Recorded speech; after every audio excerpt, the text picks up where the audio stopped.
Am I audible? Hello. Yes, yes, you can. Yes, I'm just starting in 3 to 5 minutes. Okay, let the persons join.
I'm audible, right? Hello. Yes, sir, audible, sir.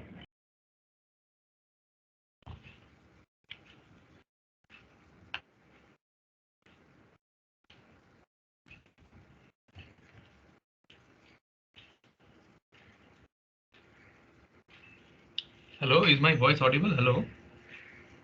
Sir, audible, sir, audible. Okay.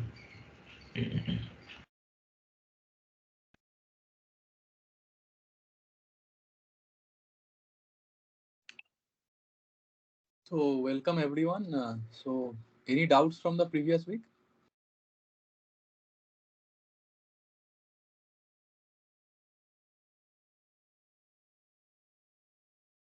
Hello.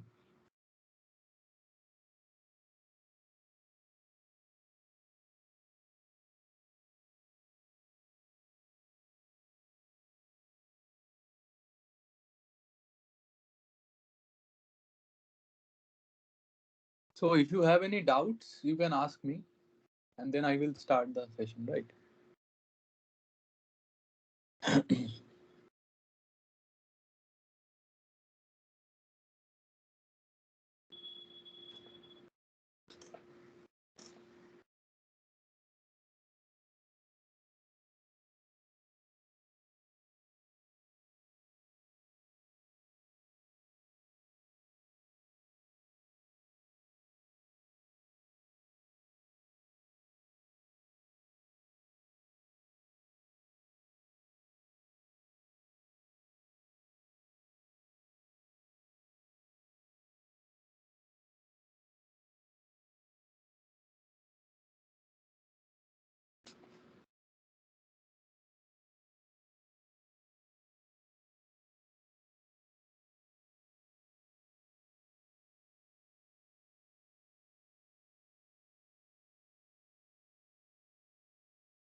Screen is visible, right?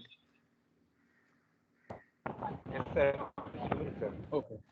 So sorry for the delay actually. So if you guys have any doubt, you can ask me, or I will start the session.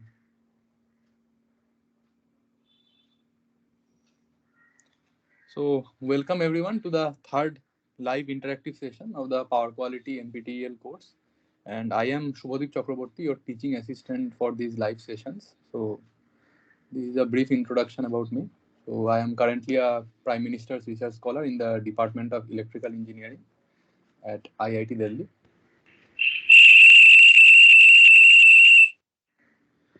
So we'll continue with the previous week where we left. So we were discussing some numericals on the compensators, right? And so was your assignments for the week 2 also. So we will solve more such problems on passive compensators. So problem is visible, right, on the screen? Yes, sir, yes, sir. Yes. So 1 second.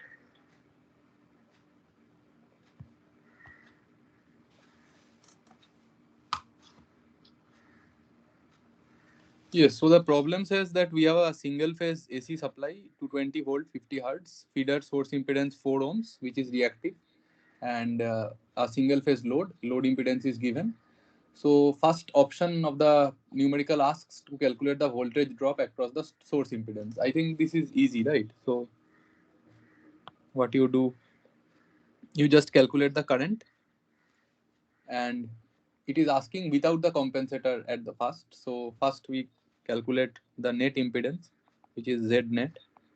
So Z net is 16 plus J12 plus J4, right? Because this source impedance is having reactance of 4 ohms, right? So it is coming 16 plus J16, right? And if you translate it into the polar form, then it is coming. What it is coming? Anybody can solve and tell me.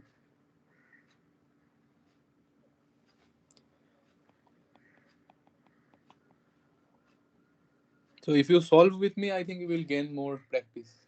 So kindly solve and let me know what is this Z net in polar form.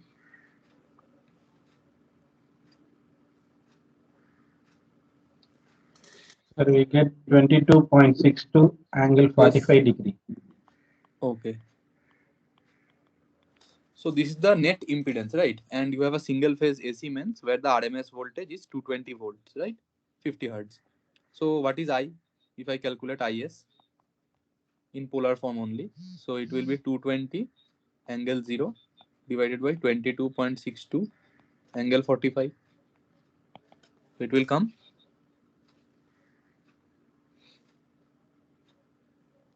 How much it will come? Let me calculate. So it is coming 9.7 9.7 angle minus 45 degree, right? minus 45. So this is the current that is flowing. Consider in first case there is no compensating element, right? The series compensator is not there at the first. In that condition, it is asking you to calculate only the voltage drop across the source impedance. So what is the voltage drop across source impedance? We can write it del V source. It is IS into ZS. Technically speaking, you cannot write capital IS, right? Always use small is for denoting instantaneous quantities. And for capital, you denote RMS and or peak quantities. So for AC quantities, you need to write small, right? Small is, and this is in polar form into ZS. So ZS is J4, right? And IS is 9.722 angle minus 45 degrees. So what is the magnitude? So this is the mode, right? So you can just calculate the amplitude, what it will come. It is coming around 38.89 volts, right? For part A. Coming?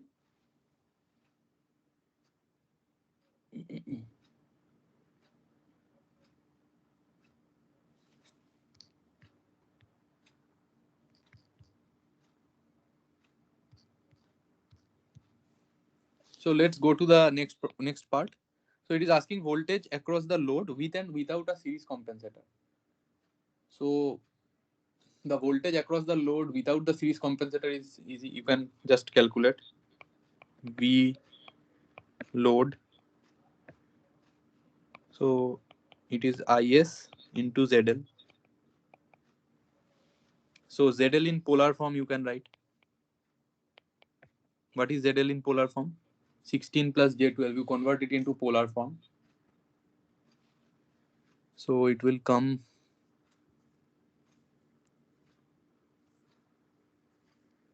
So I think everybody is comfortable with translating into polar form and Cartesian forms, right? If not, you can let me know.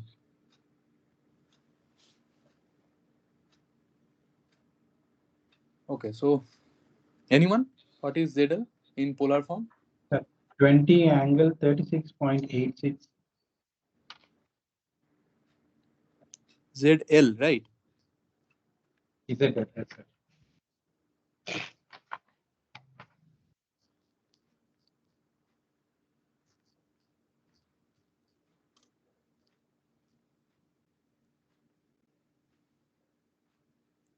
So it is 20 angle 36.86 degrees. So you just calculate what is IS into ZL.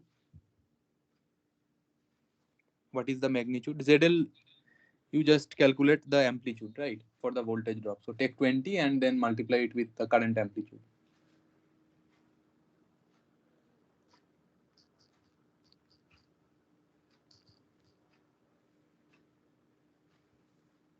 So what it is coming? This is the amplitude, right? You just multiply the two amplitudes. This amplitude, 80. current. Yes. So what is it coming? I think 194 is coming, around 194, right? So this is without compensator, right?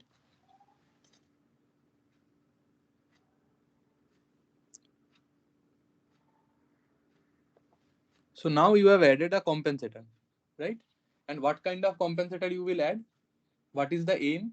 To drive the, that is to make it appear to the source that the net load, that is this compensator plus the load, actual load, this will behave to the source as a resistive load, such that the source power factor is unity, right? So what is the aim of this compensator? It is to maintain unity power factor as the supply side or the source side. So what type of compensator you will use? Series. What type of, if it is series compensator as shown in the diagram, what type of compensator you will use? I think screen sharing has stopped, right? So I think some one of you have shared the screen, so that's why it stopped.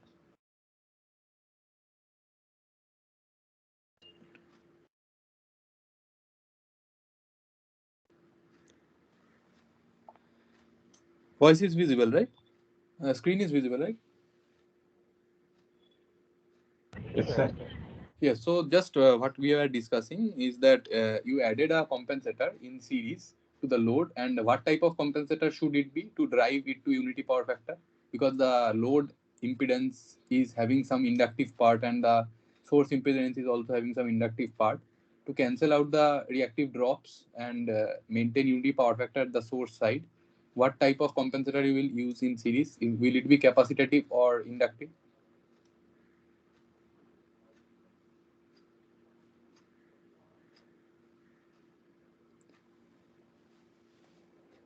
It will be capacitive, right? To cancel out the plus J term of the reactance. So if it is capacitive, what is the, if we, this JBC it is written, right? So it is the susceptance. And for capacitive elements used as passive compensators, the sign will be positive. Agreed? So this is plus J. It denotes the susceptance. And the compensator, type of compensator is capacitive, right? So you need to calculate what is the value after using that compensator. So what will be the value of the compensator? Anyone?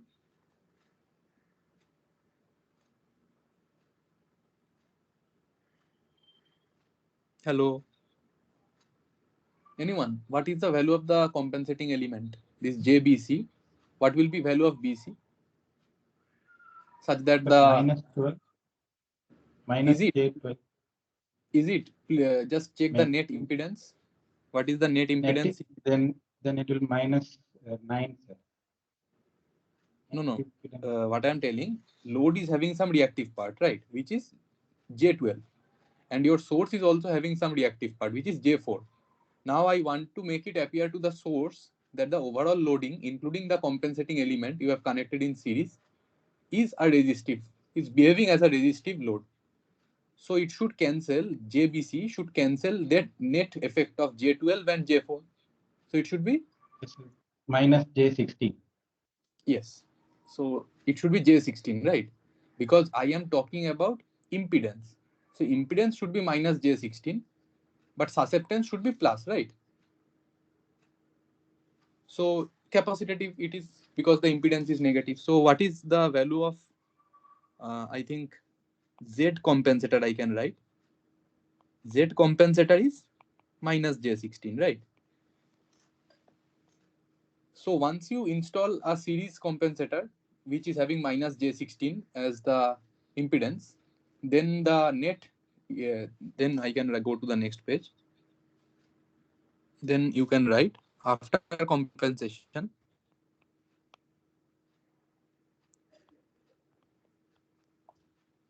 So Z new is 16. Agreed? Because how it came? 16 plus J16 was the net, and then minus J16 because of the installed series compensator. So it cancels the reactive part and gives us 16 ohms, right? So once you get Z new as 16, what is the value of IS new? It is V, which is 220 angle 0 divided by Z new. So IS new is actually the supply side current after compensation. So you can denote it with minus small I, right? So it is 220 angle 0 by 16 angle 0 because 16 ohms is 16 angle 0 in polar form. So what it is coming? I think 13.75, right? And it is angle 0. So it is unity power factor, right? So what is the drop across the load?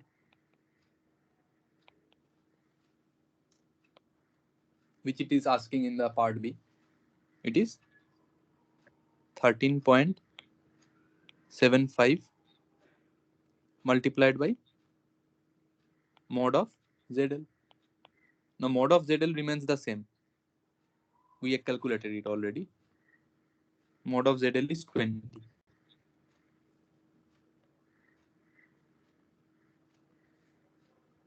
So delta VL new modulus equal to 13.75 into 20.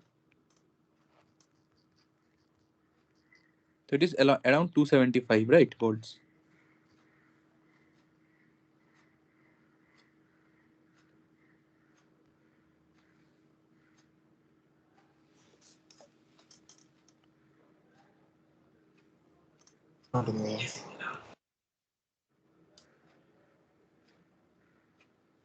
Correct?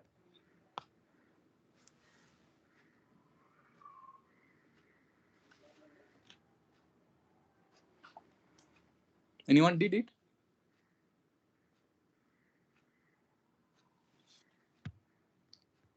Hello? Sir, correct, sir. 275 only. So now you can also calculate the source impedance drop.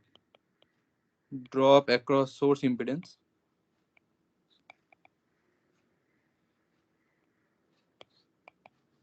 So delta VS new is nothing but 13.75 into 4.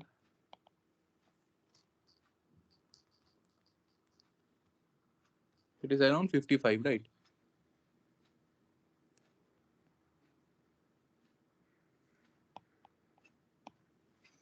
So solve the third part, the value of the compensator elements.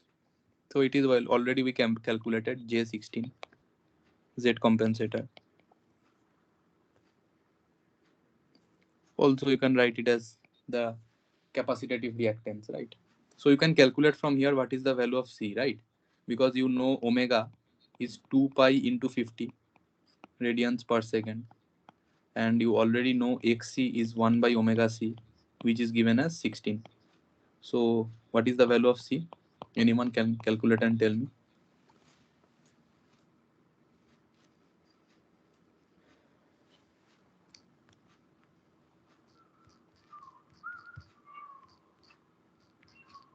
In microfarad, you let me know.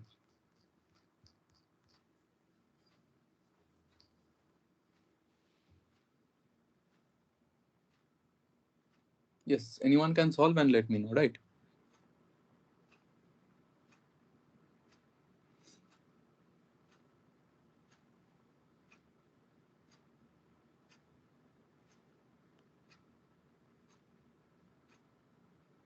Yes, hello. What is the value of C that is coming? Sir, 198.94 microfarad. So this is the value of C. Now can you tell me what is the volt ampere rating of the compensator? Now rating you calculate how? By taking the current that is flowing through the capacitive element, and you already know the reactance, right? So what will be volt ampere rating of the compensator? 16 into 13.75, right?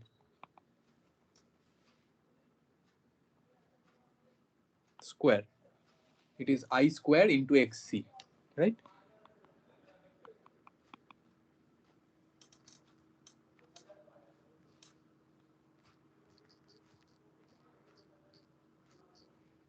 So it is coming around 3.025 kVA.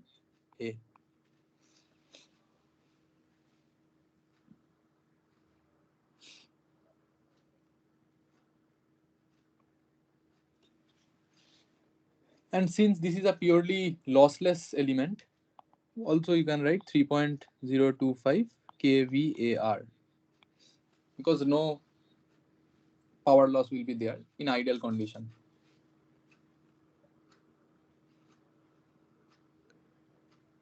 So I think first problem is done, right? Now you try this problem that where you have a three-phase, three-wire system and two shunt compensators are used, right? So I think you have already seen such problems also in the lectures. So maybe one problem like that I kept. So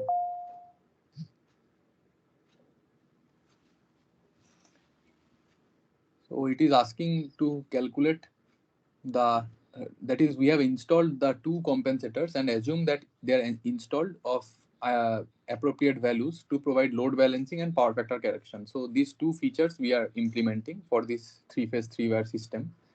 And the load that is connected, you can see across only two phases, right? Between two phases, we have connected the load. So this is the load. So you have connected one single phase load between two phases, whose conductance is given here. And you have also another information that this load utilizes 30 kilowatt of active power. And the aim of installing these compensators are UPF, that is unity power factor, and load balancing. Now, by the term load balancing, what do you understand? Anyone?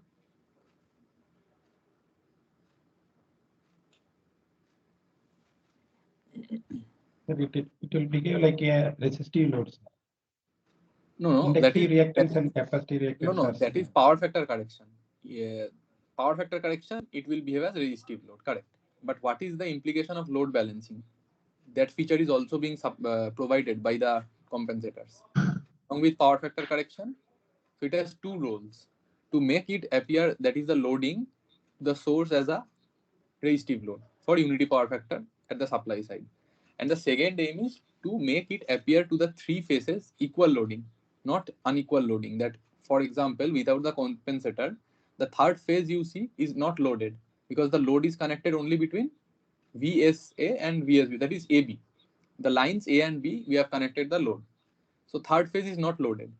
So load balancing means all the three phases should be loaded equally. So that is, if I assume that the compensators are providing the necessary features, then what will be the loading after compensator? That is line loading after compensator. It is 10 kilowatt per phase. So that means the load per phase is equal. So this is the implication of load balancing, that the loading on all the three phases are same.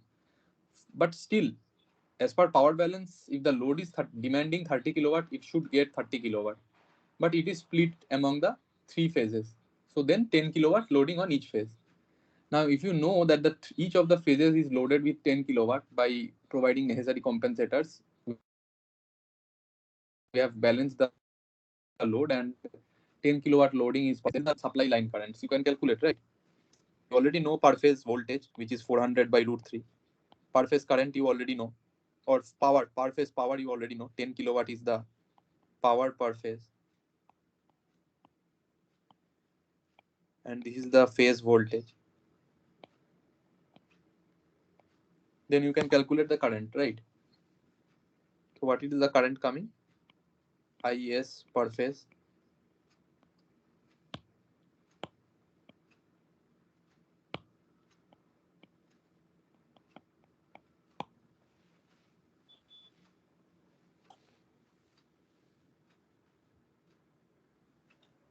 Hello. You can calculate 10 into 10 to the power 3 by 400 by root 3. What it is coming? Amperes. Let me calculate.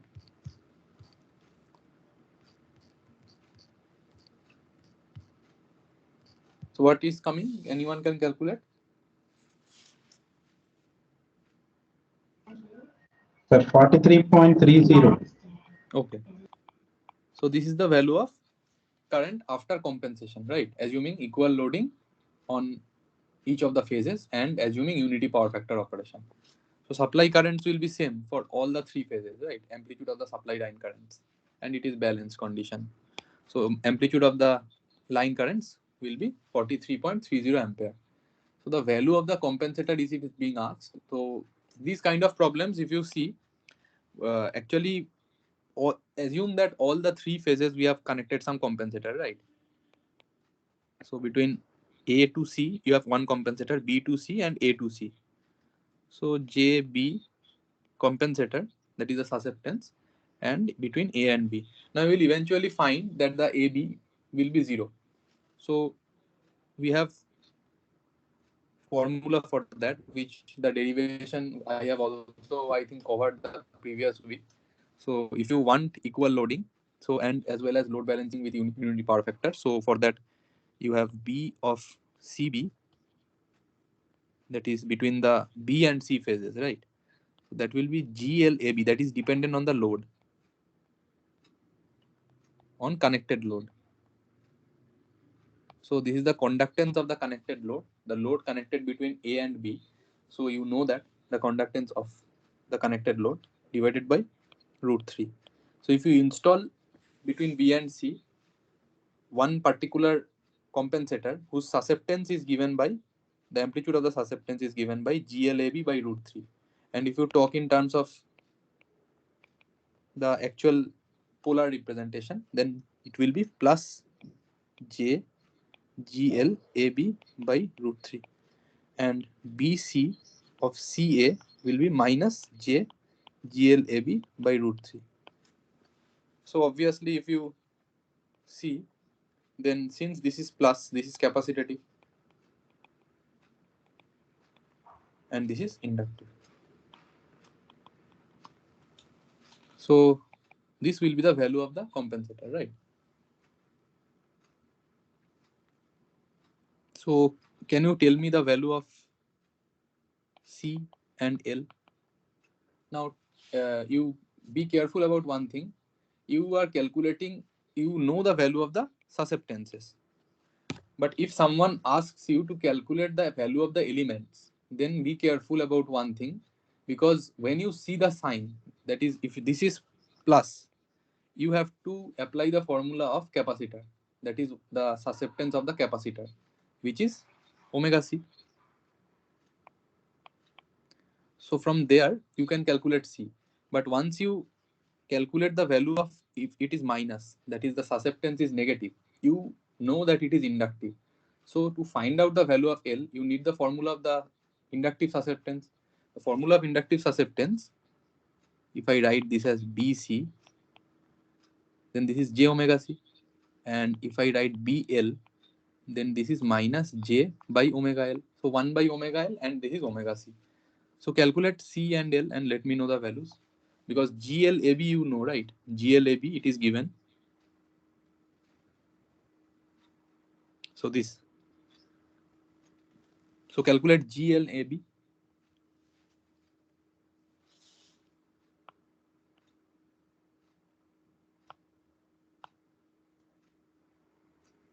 What is GLAB?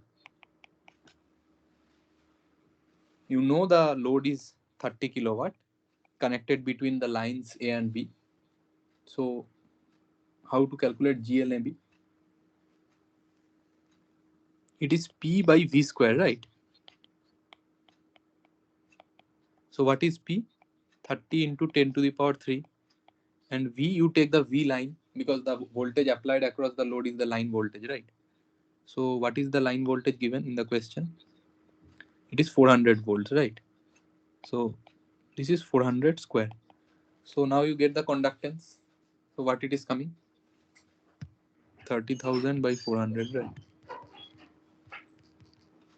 So it is coming 75, right?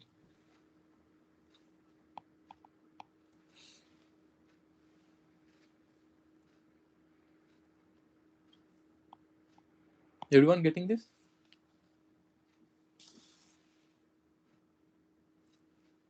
Sorry, it is square, right? 0.1875, right? 0.1875. Correct. It is 400 square. So you know GLAB, right?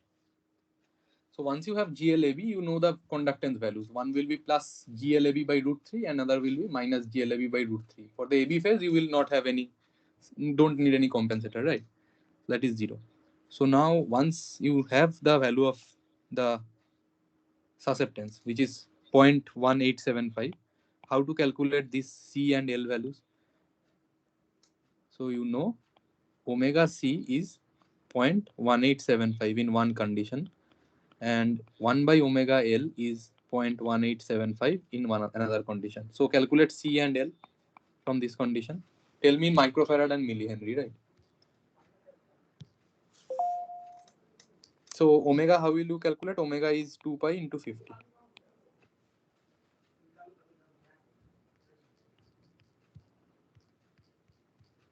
So tell me in microfarad what will be C?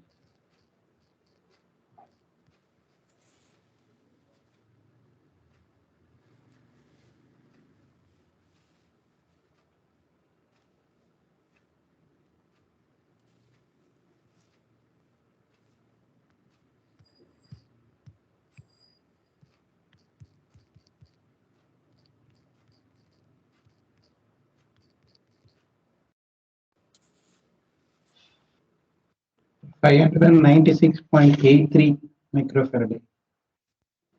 5? 596.83. Correct.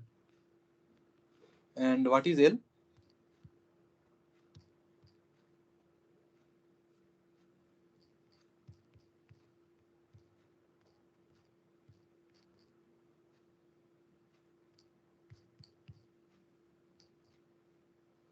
In millihenry is around 16.97, right?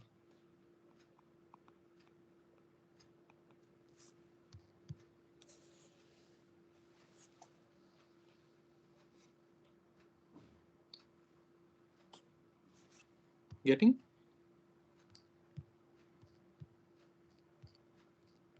Sir, 16.9. So now you can calculate for any such problems. If they ask you to calculate the element values. So first identify the symbol of the susceptance. If it is plus, you go ahead with the capacitor formula. There is a capacitive susceptance, and replace it by omega C and find C.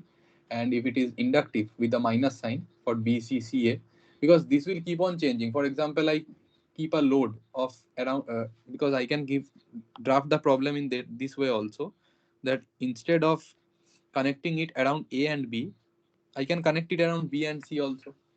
In that case, your AB and BC will be 0 because load is connected across B and C. So AB, one compensator value you need, which will be plus, and in a cyclic manner, it will be CA. So that will be minus. So for those two phases, you can calculate the value of C and L. So similar problem you can get. So that is one variant. And another variant is, again, you have the same, that is a RL load is kept and you have three compensating elements. Now individually you can calculate what is the value. Before that, can you tell me the KVA rating also for this compensator? It was asked. KVA rating, can you calculate? Total. Actually, you need the total for both the compensators.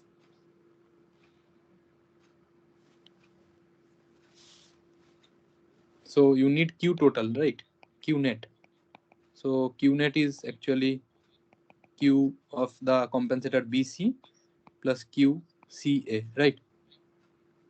So both are equal since both susceptances are same. So I can write this 2 into V square into susceptance.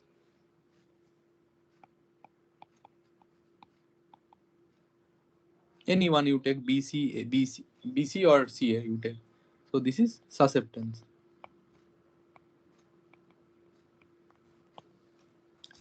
So since this is purely lossless element, we calculate the Q, right, from the susceptance. Actually, we are calculating the net rating, right, volt ampere rating, which will be equal to the volt ampere reactive rating, right? 2V square into susceptance. So what it is coming? V you take as 400 volt. Now, similar problem is there. The difference is we have a RL load, which is having some power factor. So this is 0.8 power factor and lag since you have a RL load. Now, same thing you do for this system, which is also a 3-phase 3-wire system. And you have installed the 3 compensators. One of them will be coming 0, as you can see. So you remember same formula you apply.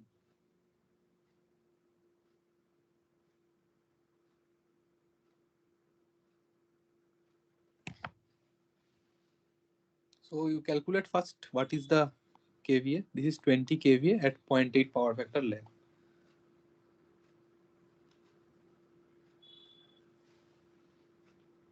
So the line voltage is given as 415 volts and this is a 50 hertz, right? So assume that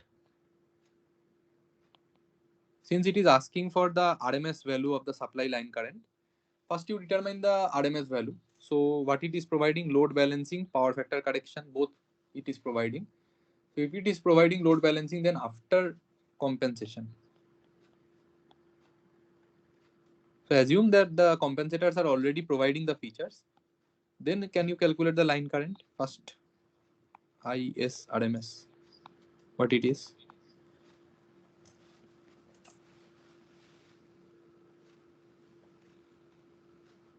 So the loading actually is splitted. The active power is split among the lines, right? So if you calculate it, then it will be 20,000 because 20 kVA into 0.8. So this is the power divided by √3 into line voltage. This is the IS RMS. So this is before compensation, right?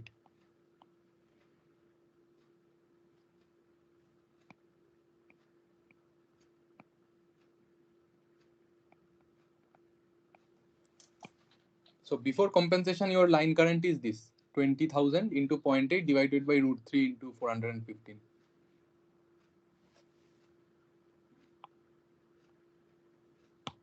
So one second. Or else you can write like this.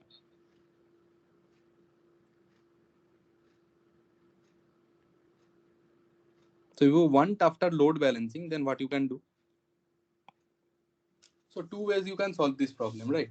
One is that you find first the current that is flowing before compensation.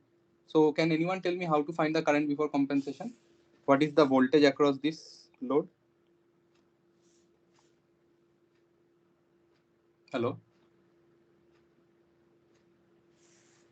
This 415, right? So this is a single phase load, right? So IS RMS before compensation, if someone asks you, then it will be simply 20,000 into 0.8 divided by this √3 factor will not come because this is not a 3-phase system. It is a single phase load with having 415. So this will come, right? Agreed?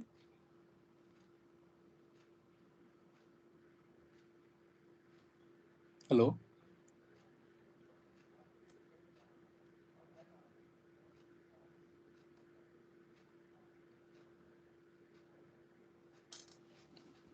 Because single phase, this power, if you calculate, what it is, V phase into I phase into cos phi. Right, this is P for single phase. So if I want to find the current in a single phase system, so it will be P divide V cos phi. Sorry, this will be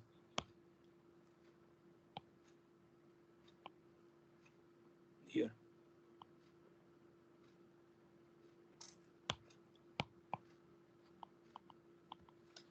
And three phase power, if you calculate, so P three phase is root 3 into V phase into I phase into cos phi. So I phase is P three phase divided by root 3 into, because it is now line, right?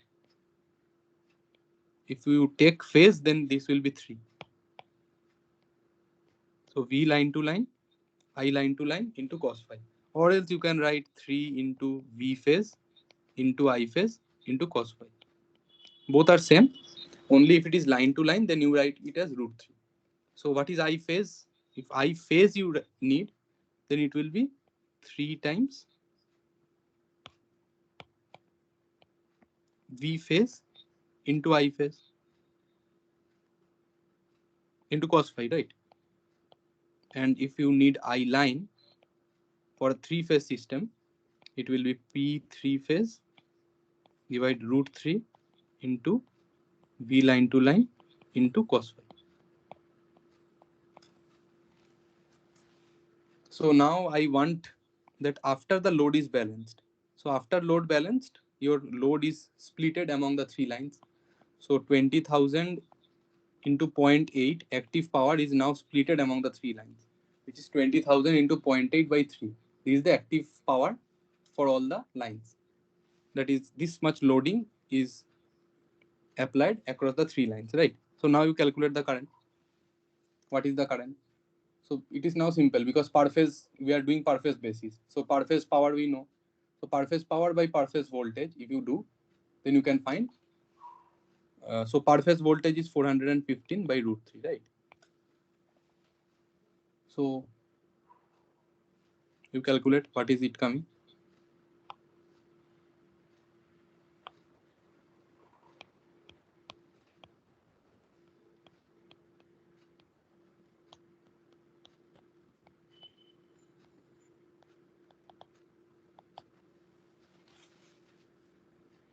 That is, compensation means load balancing plus unity power factor.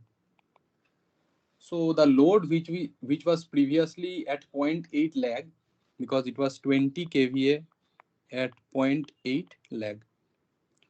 Now once it becomes unity power factor after compensation, the active power will remain the same. What is the active power? 20 into 10 to the power 3. This is the volt ampere rating into 0.8. Now active power before and after compensation is same, but the compensators have provided unity power factor operation at the supply side.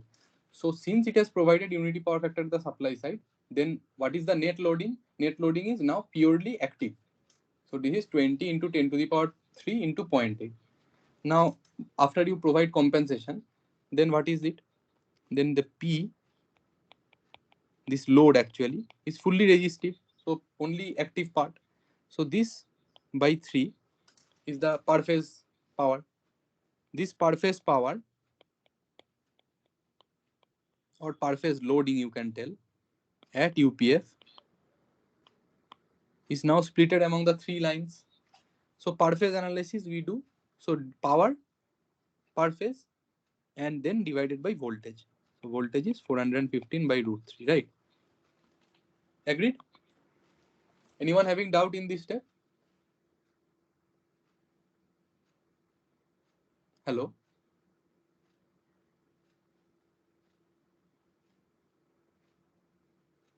Any doubt, you can let me know, right? Because we have already provided the compensators for the load balancing and unity power factor operation. So after unity power factor mode, the net loading will be 20 into 10 to the power 3, which is the volt ampere rating, into 0.8. So this much only active power will be transferred from the source. Source is running at unity power factor, so no reactive power it will throw. Now after source is unity power factor, we do per phase analysis, that this much loading active power is split among the 3 lines, so divided by 3. This is per phase power, divide per phase voltage. Per phase voltage is 415 by root 3. So now you calculate the current, what is coming. So it is 20 into 10 to the power 3 into 0.8, divide root 3 into 415.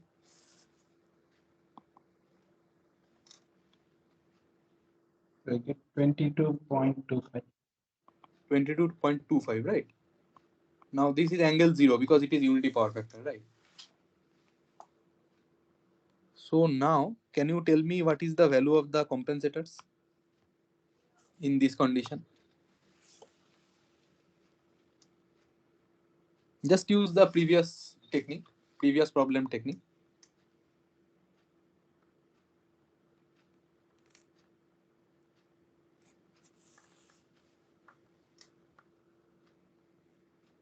So what will be if I tell you BCAB, this part? This will be 0, right? This you already know. So if someone asks you what is JBCAB, because across the same 2 lines, the load is connected. So I'm providing load balancing. So between same 2 lines, the value no compensator is required. So this value is 0. So other 2 lines you require compensator. And what are their values? I told you that for if AB is the 2 lines which were loaded with the single phase load, then BC will be plus JGLAB by root 3, and C, this is BC, right? Sorry, BC will be JGLAB by root 3. This is plus J. And CA will be minus JGLAB by root 3. So you calculate what are the 2 values of C and L. So GC, or the susceptance, right? JBC, that is compensator susceptance of BC, is plus J GLAB by root 3. And this is, write like this, BC, that is susceptance of the CA, minus J GC. C denotes the GL, that is the load conductance. It is dependent on the load conductance, right? So GLAB by root 3. Now calculate what are the value of, so this is plus, right? So susceptance is positive means it is capacitive, and negative means it is inductive. So calculate C and L. Also tell me the value of these 2 are magnitude will be same only. So what is the value? The mod. So GLAB you know, right? GLAB, how you know? You calculate like same, power divided by voltage square. So power you know, 20 into 0.8. So GLAB you know. Just calculate GLAB.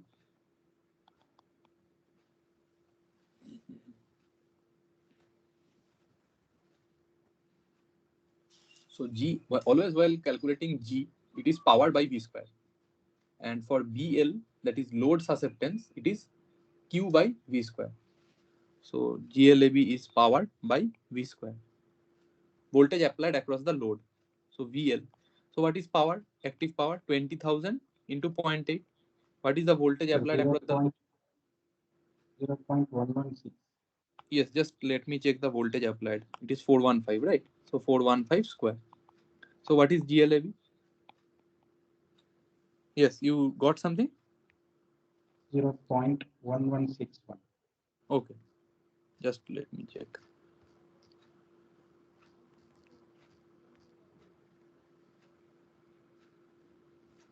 Zero point one. Sir, you have typed 0.8 also. Yes, 20,000 0.8. into 0. Power divided by VL square.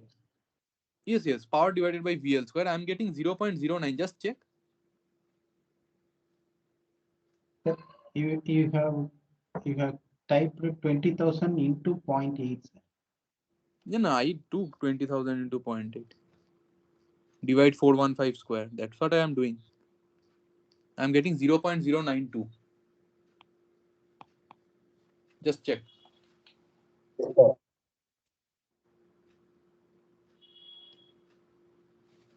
This much more I am getting. Others check. 20,000 into 0.8. 0.092.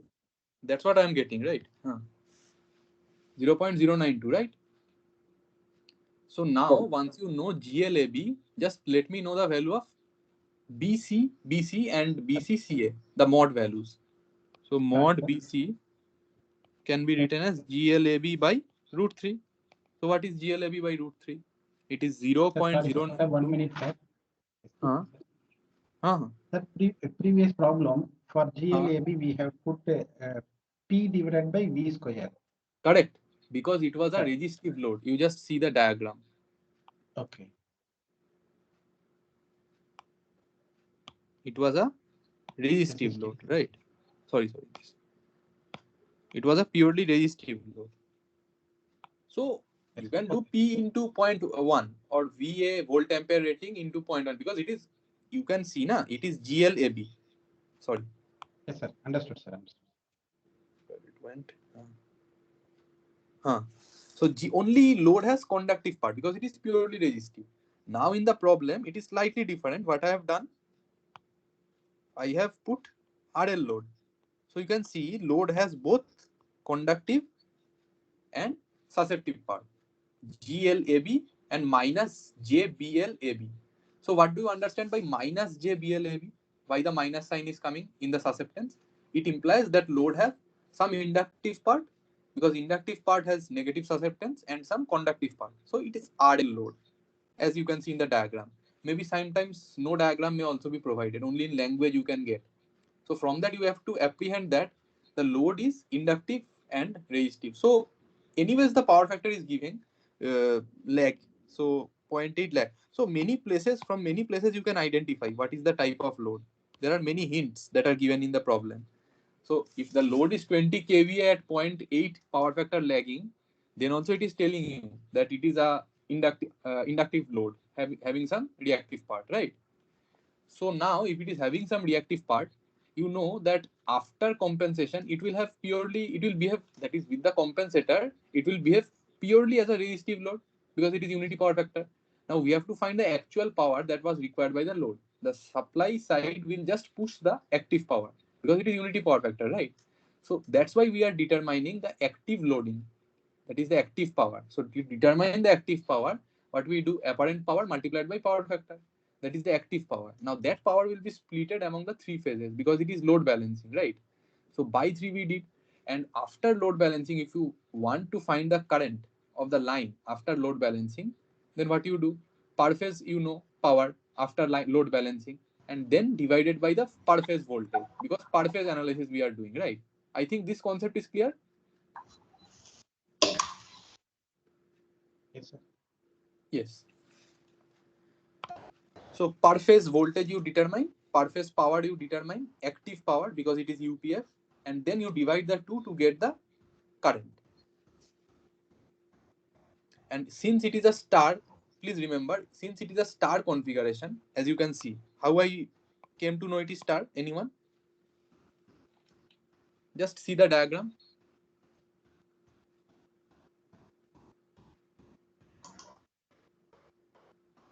Why it is star, anyone? But from the diagram, all the phases are connected to one single point. Correct. So by seeing this, you can apprehend that per phase current and line current are same because it is star. So line current and phase currents are same. So per phase analysis when you do and you determine the per phase current, it is the line current only, right? So because in the question it is asking supply current, line current it is asking. So per phase power divided by per phase voltage will give you line current only because line current and phase currents are same in the start. If it was delta, then you do per phase analysis and multiply by root 3 to find the supply line current if it is asking. So in this type of problems, why I am taking so many problems is that please be careful about the terms. What is he asking you? If it is asking line, then answering line. If it is asking phase and it is changing the configuration slightly and asking you, then you just calculate whatever it is asking. If phase, you do phase, and line you just multiply by √3 if it is delta. In star, line and phase are same. And now you can calculate once you have already have the volt ampere, the susceptance value, right? So one of you is not muted. I will mute. Okay. So this much is clear. Now calculate the KVA rating. Now you can understand that the AB is not having any. That is, we don't require any compensator for AB. So QC AB is 0, right? Now QC BC QCC are same because susceptance is same. So V squared into susceptance mod you take all the mods and then into 2, right? Because V square into susceptance is nothing but the volt ampere reactive, that is the reactive power. So Q net you will get net reactive power of the compensator. So can anybody tell me what it is coming?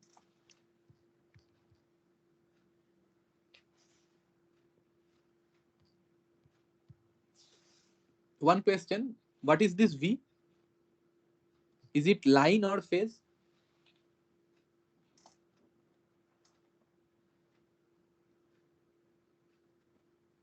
So please keep your, yes, why line?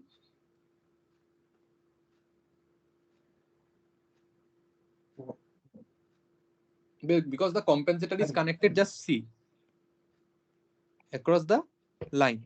Single line. And so once I know the susceptance and someone asks me to, because I have one element and the two nodes are connected across some points, the node voltage is, just see, across this element is the, what is the impressed node voltage across the compensator? It is the line voltage, which is 415 volts given in the problem.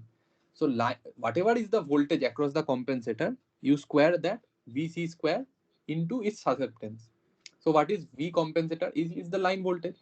So 2 times line voltage RMS value into the susceptance. What is susceptance? That is B we calculated, na? Can anybody let me know the susceptance? GLAB by √3 you do. What is it coming? GLAB, conductance part. We did in the next page. Yes, this. What is it? GLAB by √3. GLAB we did, na? 0.092 mho. By √3 you do and let me know. You are getting 0.05. Yes. 0.053 is the susceptance value. So just you do 2 times what you do. So part C, if you see, it is 2 times the voltage applied across the compensator, which is the line voltage, V square into its susceptance value. So 0.053. This is nothing but the susceptance value. So this is the net rating. So what it is coming? 2 into 415, right? I think voltage is 415. 415 square into 0.053. What it is? This is kilovolt ampere you can write, or kilovolt ampere reactive also you can write. These are lossless compensators, right? So what it is? 2 into 415 square multiplied by 0.053. So this is 18.2, I think. Anyone getting? 18.25. 18.25. Correct. 18.2 around it is coming. So what is the value? Calculate C and L and let me know.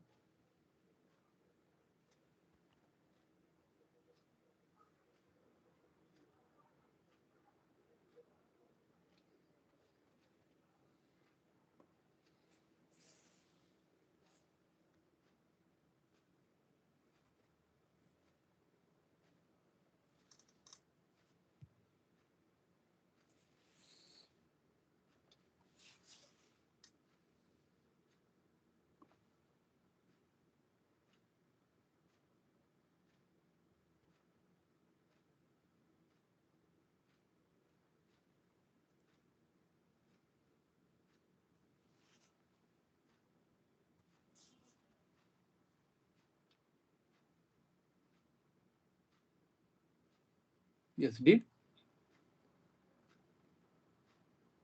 At 292.84 microfarad.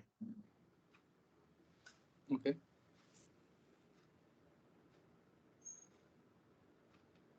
And L also you calculate.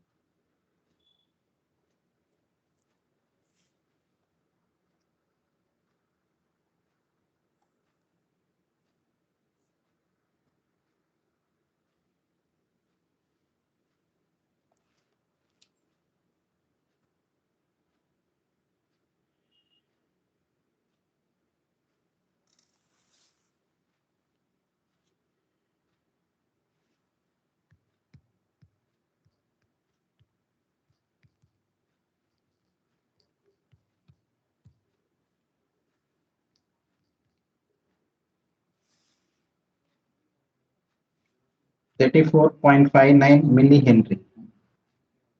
Okay. So just let me know one thing. This compensator, na, this AB, will it push zero reactive power or it will push some reactive power, because the source is having some unity power factor, right? So what is the amount of reactive power to be who will compensate for the load reactive power? This part.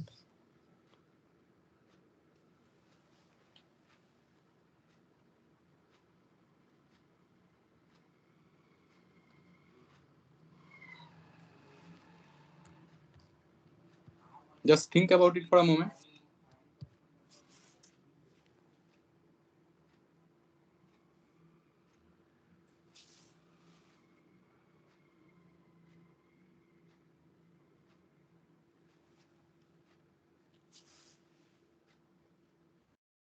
Because someone needs to compensate for the load reactive power, right? So this compensator, which is connected across the load, will compensate the load reactive power. So which is 20,000 into 0.6. This much power will be compensated by this. If it was a purely resistive load, this would have been 0.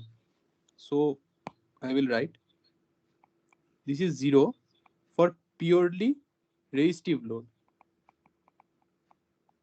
Now if you have some load which is having some reactive part also with it, like this one, so the reactive part of the load, whatever reactive power the load is drawing, is to be compensated by this compensator which is connected across it. So this compensator will provide the necessary reactive power for the load. And the other two compensators, what will they do? They will also push the reactive power and the negative sequence currents to balance the load. So the value, that formula we are applying, GLAB by root 3 and minus GLAB by root 3 for BC and CA, right? These two are for the two compensators of the lines BC and CA. But for AB, it will be non-zero if the load is reactive or having some reactive part, right? So please be careful about this. I will write here. So for purely resistive load, the compensator, this compensator is not required. But if you have some reactive elements connected with it, this compensator is required. And what is the value? The value, so I will write. So just it will get added with a term 20,000 into 0.6. Because 0.6, why we are doing 0.6? To find out the reactive power of the load, which is to be compensated by QCAB. That is the compensator connected across AB. That also you need to add. And then plus 2VL square into 0.05. So that this compensator will push the reactive power. So it is obviously capacitive because it is compensating for the reactive power drawn by the load. So I will do it afresh, right? Because it is creating confusion.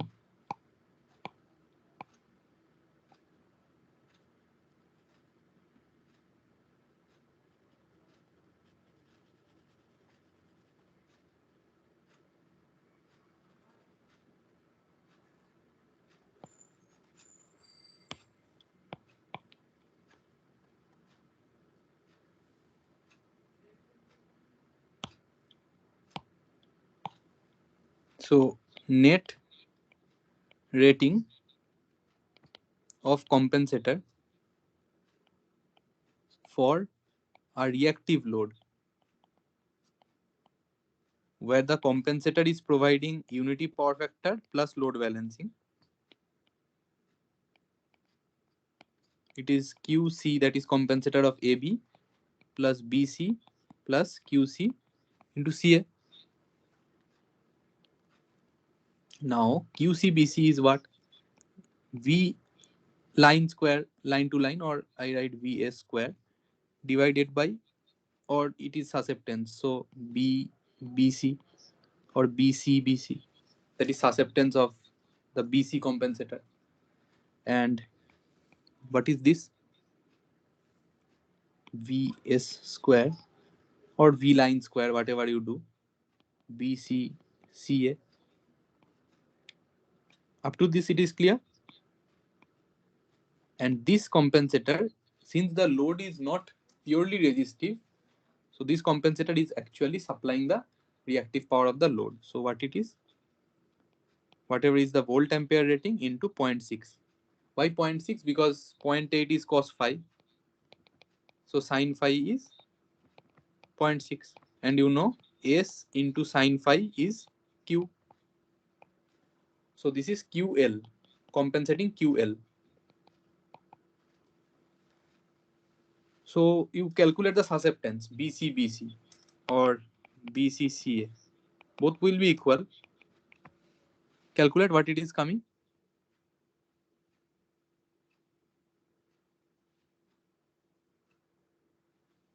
We have already calculated 0.092 is GLAB. So by root 3 you do GLAB by root 3 into VS square. VS is 415. So 415 square into GLAB 0.092 by root 3. So what is this coming? Around 9.24 it is coming, right? kVA or volt ampere reactive also you can write, plus 9.24 kVAR. And what it is coming? 20,000 into 0.6, because this will push for the mitigating the reactive power required by the load. So just be careful, load is here reactive. So what it is coming? It is 12 kVAR. Everyone is clear with this step? Hello? If not, you can let me know. I can repeat, right? Anyone?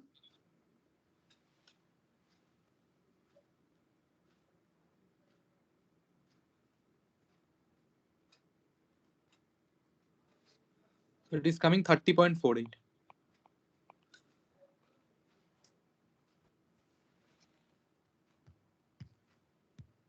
So now calculate you C and L. So this is, you know, plus J GLAB by root 3, and this is minus J GLAB by root 3. Since it is minus, it is L, and this is C. So for CA you calculate L, for BC you calculate C for the compensator.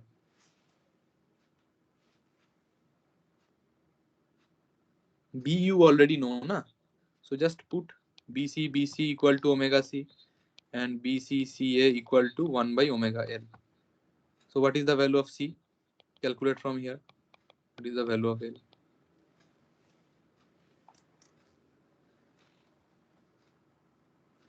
So BC equal to BCCA, right? And it is GLAB by root 3. What is it? 0.092 by root 3. 0.053 more. So calculate C and L and let me know.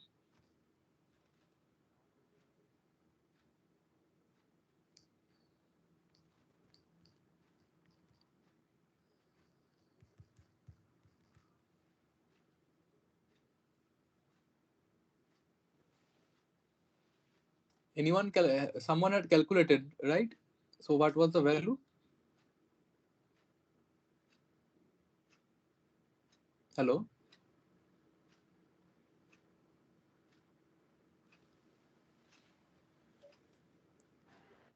Sir, 168.70 microfarad. Around 169, right? And L?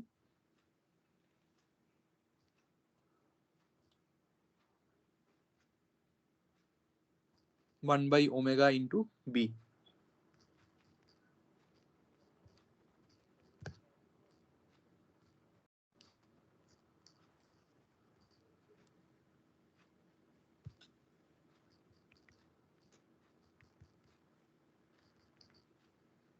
So 60 millihenry.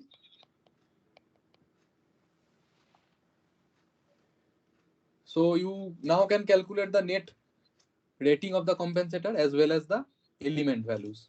So can you calculate what is the element value for QCAB? Because it is pushing this much reactive power.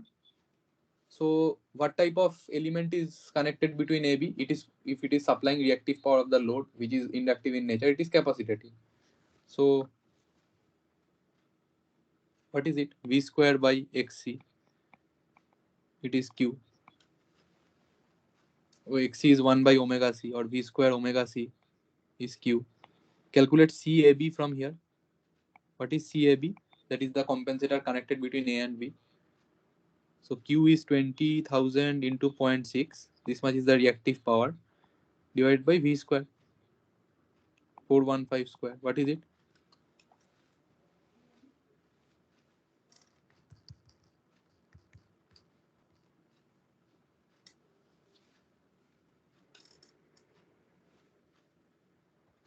Into omega also you will do, right? To calculate C.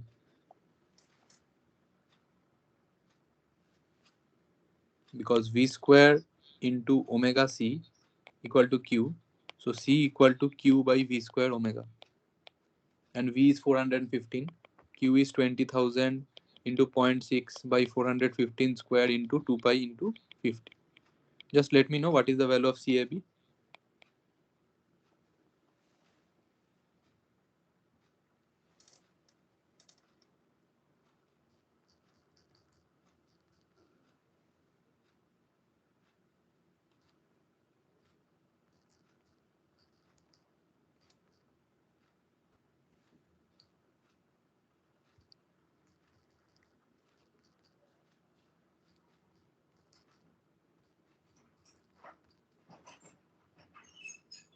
$221.78 microfarad. Correct. So this is in this way you can calculate each of the values of the compensators, right? So another problem you have, it is same, right? Because it is asking only the line currents, because it is balanced, that is after load balancing it is asking, but it is 3-phase 4-wire, right? So what will be the neutral current after load balancing?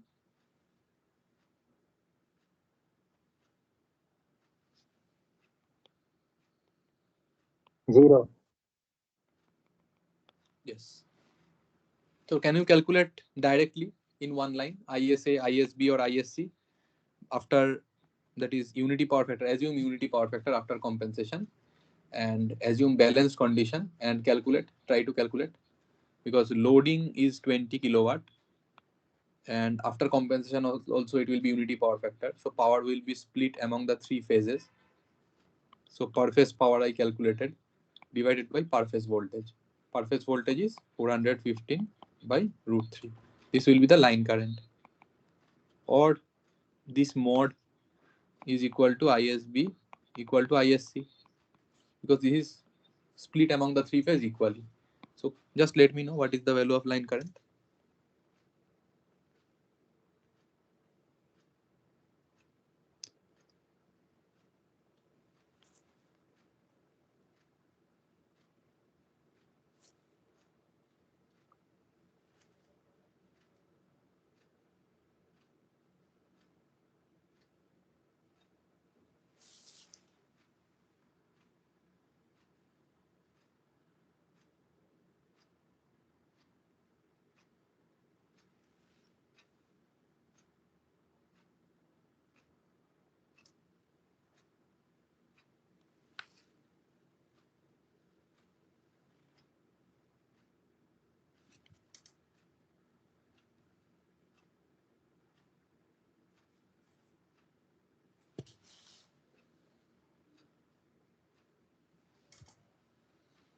So if it was, if someone asks you to calculate the in the balanced condition, then this will be the value, right?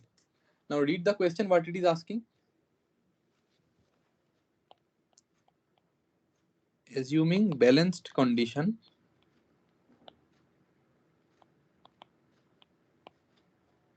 now if neutral current is 0, is it necessary that the three phases will have equal amplitude? Anyone?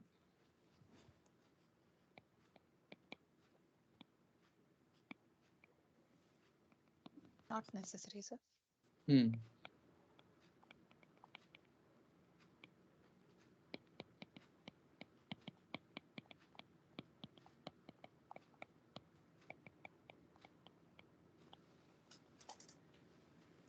It is not so, because what is always valid is the Kirchhoff's current law. So one thing you know, ISA, ISB, ISC, ISN, or if I assume ISN to be in this direction. So I know ISN will be equal to ISA plus ISB plus ISC. For example, by some compensating techniques of by choosing appropriate compensator values, you have compensated for the neutral current. So neutral current is now 0. Does it necessarily mean it is load balancing?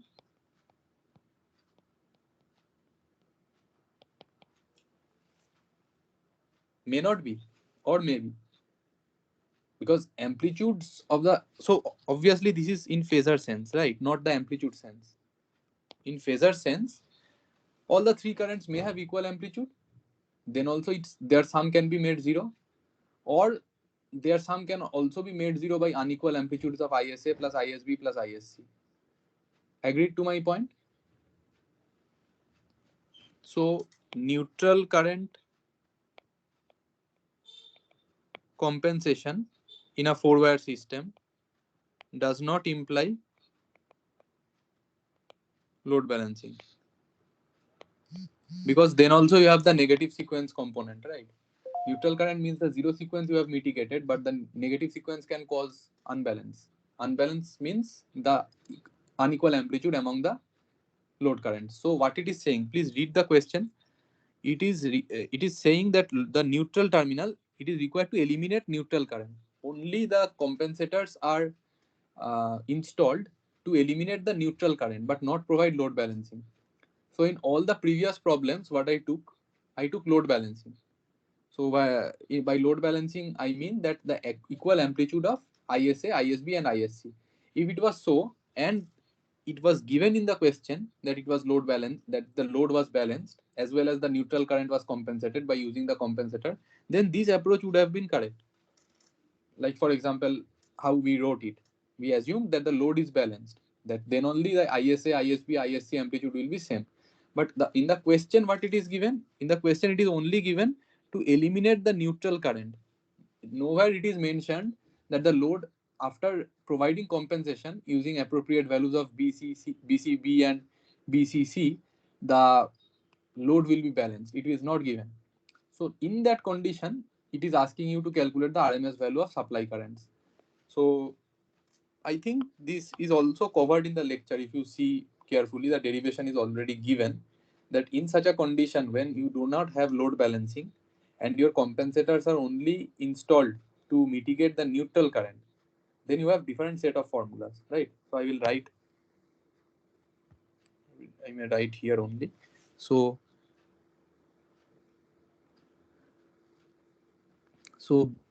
BCA, if you know, so this formula is valid for only for neutral current compensation, not load balancing.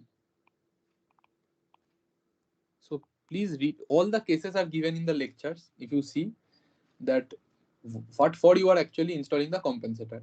If your compensator is only installed to mitigate and that is neutralize the neutral current, then your compensator values will be different compared to the balanced load balancing case requirement values of the compensator. So BCA, if I write, so BCA is dependent on the load actually. So it is minus BLA plus GLB minus GLC Okay, by root 3. So you can find these formulas in the lecture slides only. So BCB is minus BLB plus GLC minus GLA by root 3, and BCC, that is for the third compensator, you can see minus BLC plus GLA minus GLB by root 3. So how will you remember? It is easy. Just the minus of the, if it is CA, then last part you see A minus of that susceptance, load susceptance, PLA, plus other two phase, that is B and C.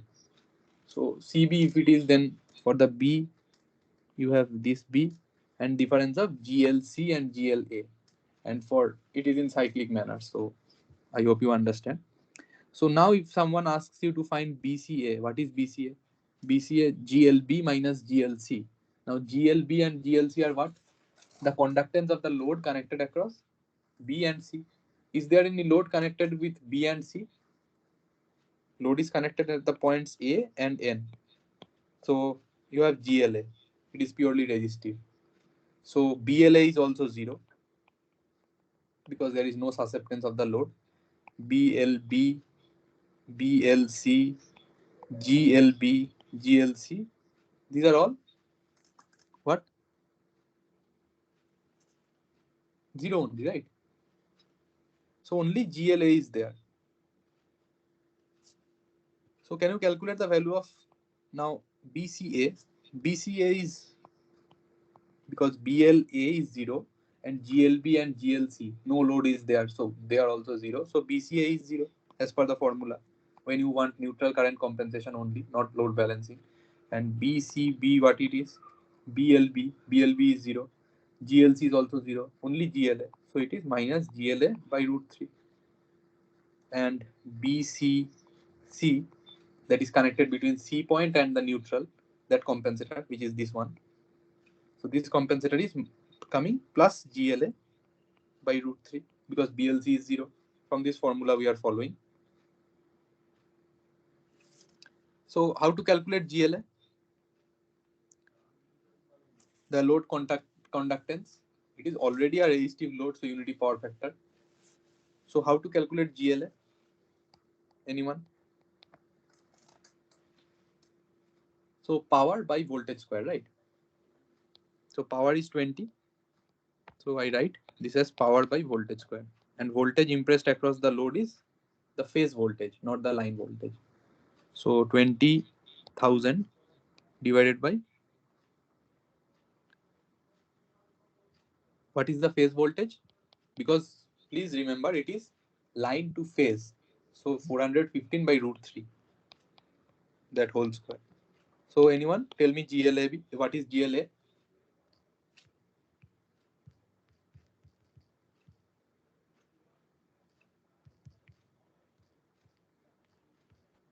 0.3483.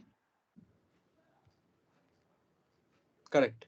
0.3484 mho. Now when you get GLA, so now can you calculate after compensator what is the value of the, what it is asking? ISA, ISB and ISC.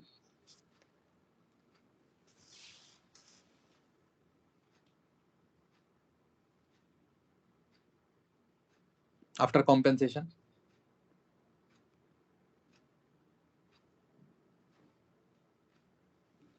You know the values, right? You know this value which is connected between line and neutral.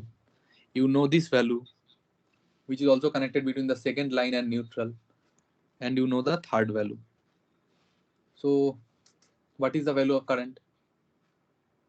Current value is voltage into the net, I can say, conductance plus susceptance. So what is it? Net admittance, voltage into admittance, that is phase voltage into admittance, is the line current.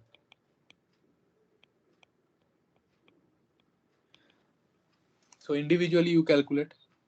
This voltage is 415, this phase voltage is 415 by root 3 angle 0 degree. This phase voltage is 415 by root 3 angle minus 120 degree. And this angle is 415 by root 3 angle plus 120 degree because we follow ABC phase sequence, right? So first A, then B, then C. C is 120 degree ahead of A. So using these three voltages and three admittances, you know, where the first is only the purely conductive part. So BLA is 0 and there is no compensator at A. So calculate what is ISA. So this is not valid, right? This is valid only for load balancing. So this is only for load balancing. But in this problem, it is said compensators are installed only to neutralize the neutral current. So this is only valid for load balancing. But when you see in this problem, you need the value of the line currents where the compensator values are already calculated, assuming only neutral current compensation. Now when you have the values, okay, so BCB is minus GLA by root 3, where GLA is 0.3484 by root 3.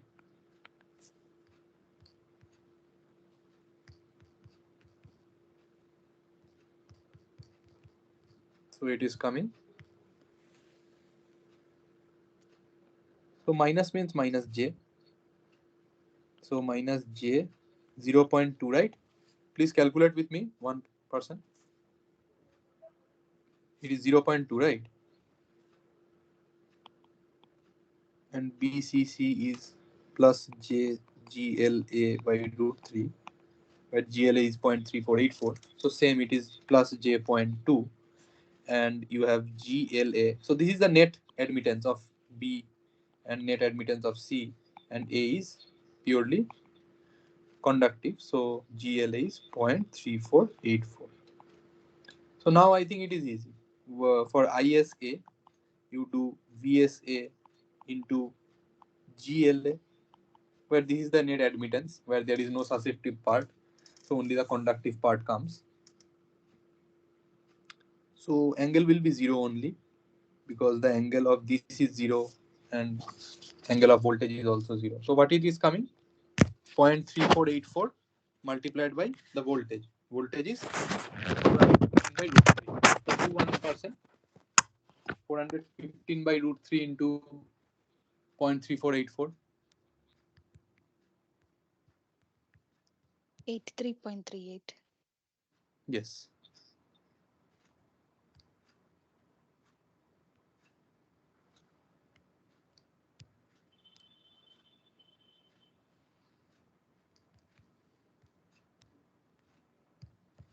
And you do ISB and ISC also, and tell me.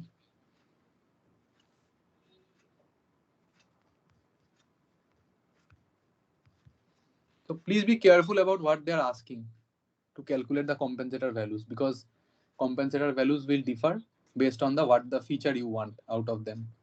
So since it is not providing any load balancing feature, the value will be different compared to the previous problem which we already solved, where there was load balancing. So individually you need to calculate the currents, because in this condition the currents will in three phases will be different, because load balancing we are not doing, only neutral current compensation. And I will make you show also one thing.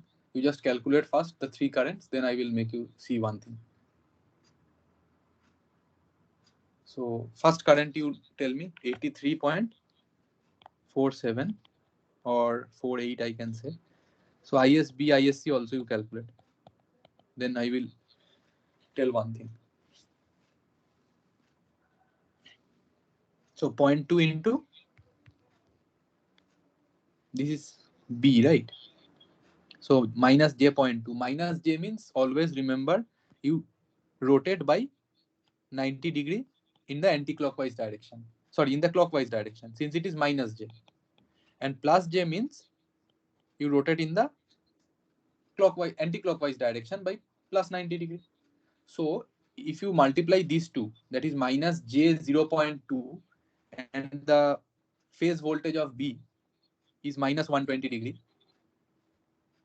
So minus 120 degree into, when you multiply the two phasors, the minus 90 degree will also get added with this. So minus 210 or plus 150, anything you can tell.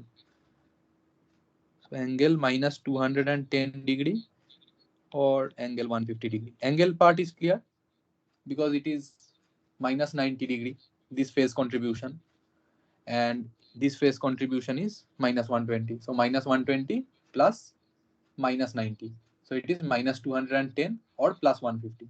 Now amplitude wise we multiply 415 by root 3 and this is 0.2.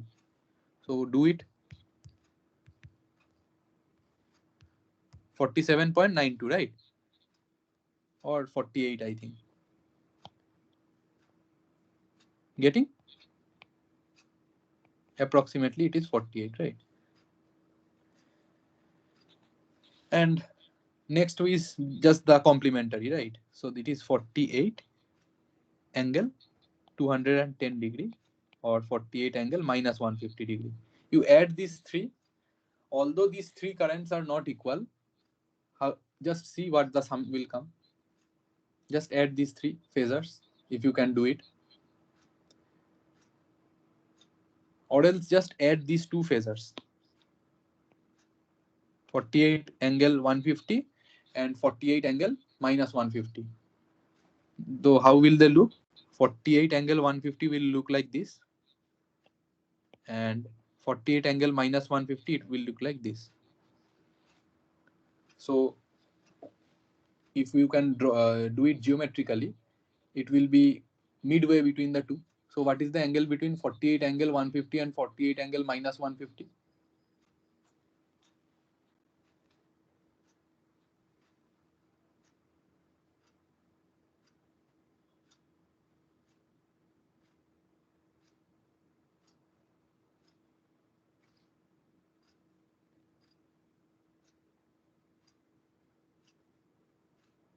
And minus 150 you can write 210, right?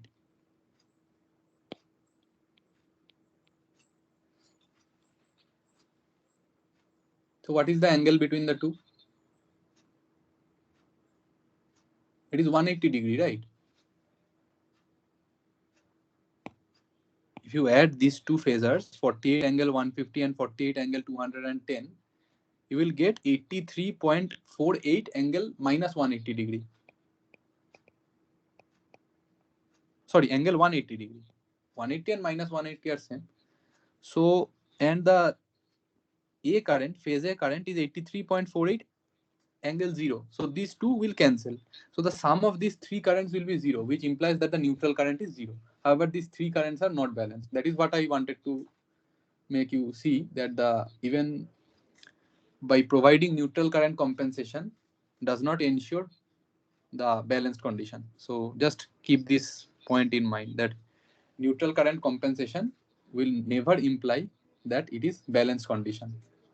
Clear?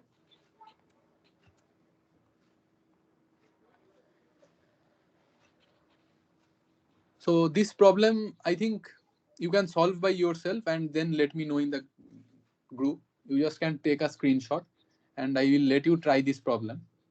This is the final problem of the compensators. And you just try it yourself and post in the group or send me an email with your solution, and I will just upload the solution in the group or in the next class, right?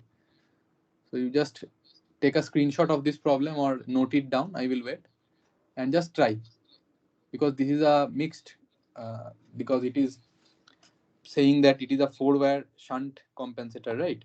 Where you have star and deltas also. So you just note it down and you can see that for what features we are installing. So for load balancing as well as for unity power factor. So now you want load balancing. Now can anyone tell me, when the loads are balanced, does it ensure neutral current compensation in star? So I will write, does load balancing ensure neutral current compensation? Yes. Yes. So the reverse is not true, but the obviously if loads are balanced, obviously the neutral current will also be zero. So that's why it is not again mentioning neutral current compensation in the question also. You can see the question is actually providing the information to you that since it is load balancing, no requirement of neutral current compensation, and also unity power factor you want. So that's why you deploy star and delta. So previous week I discussed already that if you need actually the neutral current compensation or the load balancing, then load balancing in such a situation will require shunt compensators. I think I mentioned that because delta do not have the capability. Delta compensators, if you just install delta compensators and no compensators are connected at the neutral point, then it will not ensure load balancing because still the zero sequence currents will exist.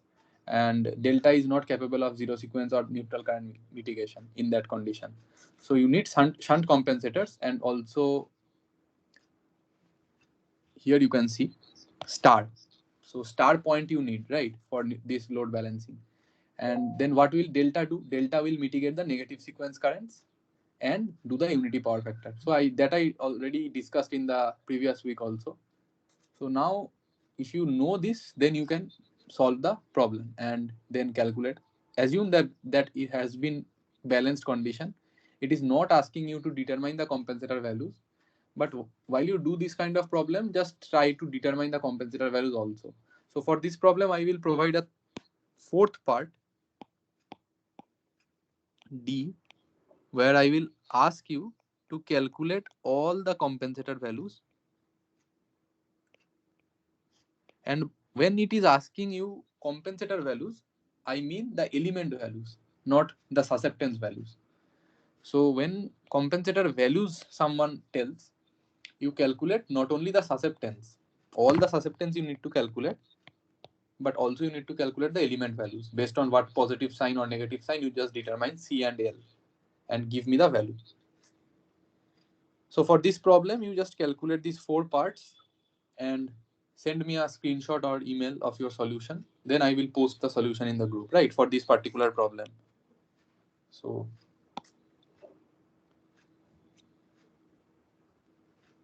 okay. So can someone tell actually what? So passive compensator, actually I think you have already learned that for voltage regulation you already know, and load balancing and neutral current compensation, as well as for power factor correction. The passive compensators are used, right? So these are some examples, right? Shunt and series compensators. Already we discussed the problems you saw, or hybrid. So also single phase, three phase, and three phase 4-wire systems. So all we discussed the solutions, right, of the numericals. Now these are some topologies. Already you know this, so I'm not going into details. I'm just skipping it because all we have solved in the previous week. Now one question to all of you: why do we need? Or in the other way, I will ask why passive compensators are not great. Anyone? Some term you must have heard in the week 3, that active compensators. Why we actually need active compensators, and what are they? Why active, not passive? And one more question is also why actually do you need these active compensators? The So loads are not constant all the time. They keep changing. correct. Another maybe perspective someone can tell. One thing is load is dynamic, and in all situation you need that those features which we just discussed, that load balancing, power factor correction, neutral current mitigation, or load balancing you can say, because load balancing will inherently do neutral current. And what more, you need voltage regulation also. So all for all we can design some passive compensators, but as you see, in calculating all those passive compensators you need the information of the load.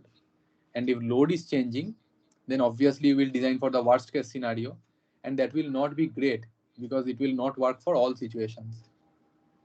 Any other perspective? why passive filters are not that great.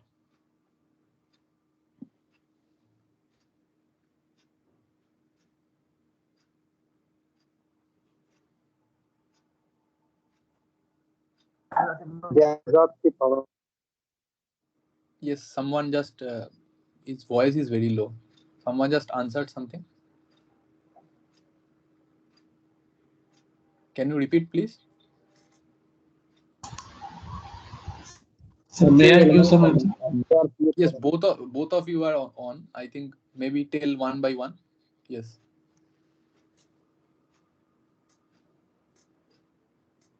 Maybe one of you can just unmute or type in the chat box. Sir, we need active compensator when the network gets changed. If the network changes. Yes, correct. So network changes and then your calculated value also changes. So that is dynamic. One point we already discussed. Another perspective just I wanted to know why passive filters or passive compensators, whatever you tell them, are not that great.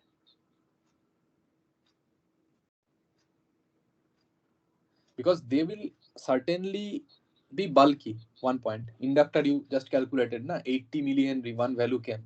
So designing a 80 millihenry inductor is obviously it will be bulky. For a small system like this, if you design 80 millihenry inductor, obviously that will be a bulky, and the cost of that designing and manufacturing that inductor will be more. And many such inductors you need for all such systems in every point. So it is not feasible, or I can say the inductor also will have some core loss. So it will be core loss will be dominating.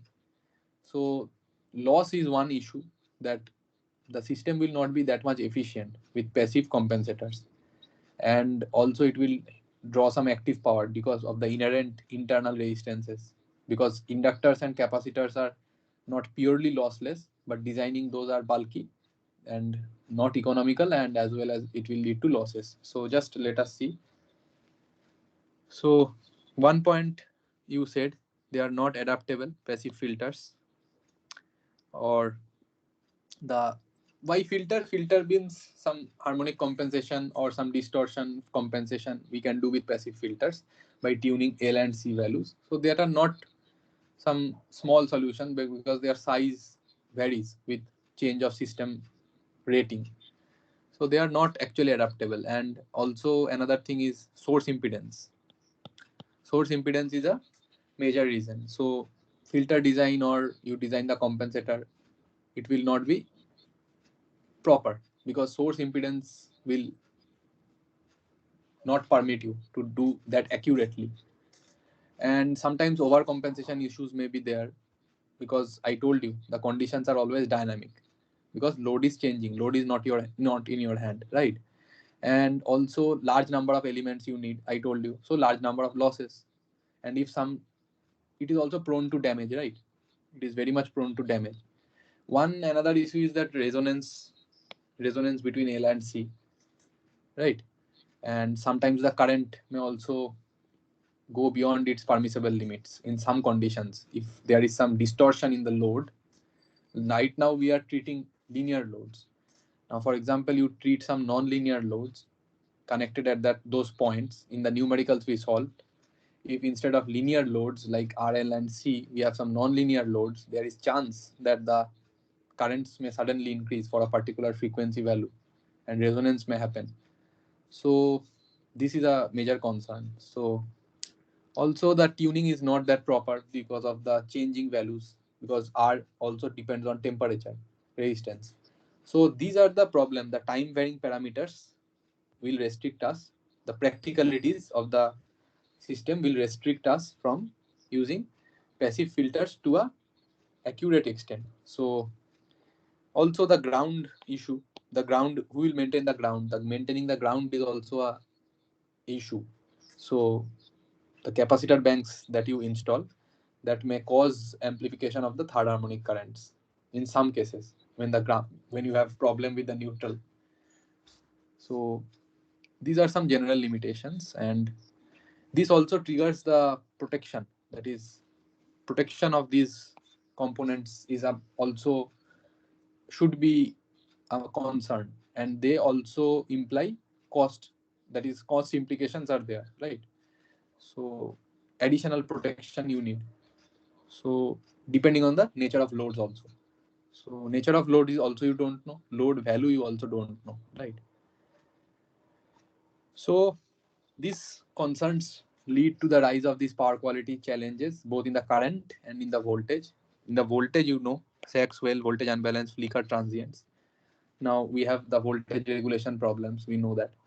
But to improve the voltage quality as well as the current quality is the main objective. And for that, we use the custom power devices, right? Where we have D-STATCOM, all these are inverter-based solutions. So using inverter, we actually inject into the system.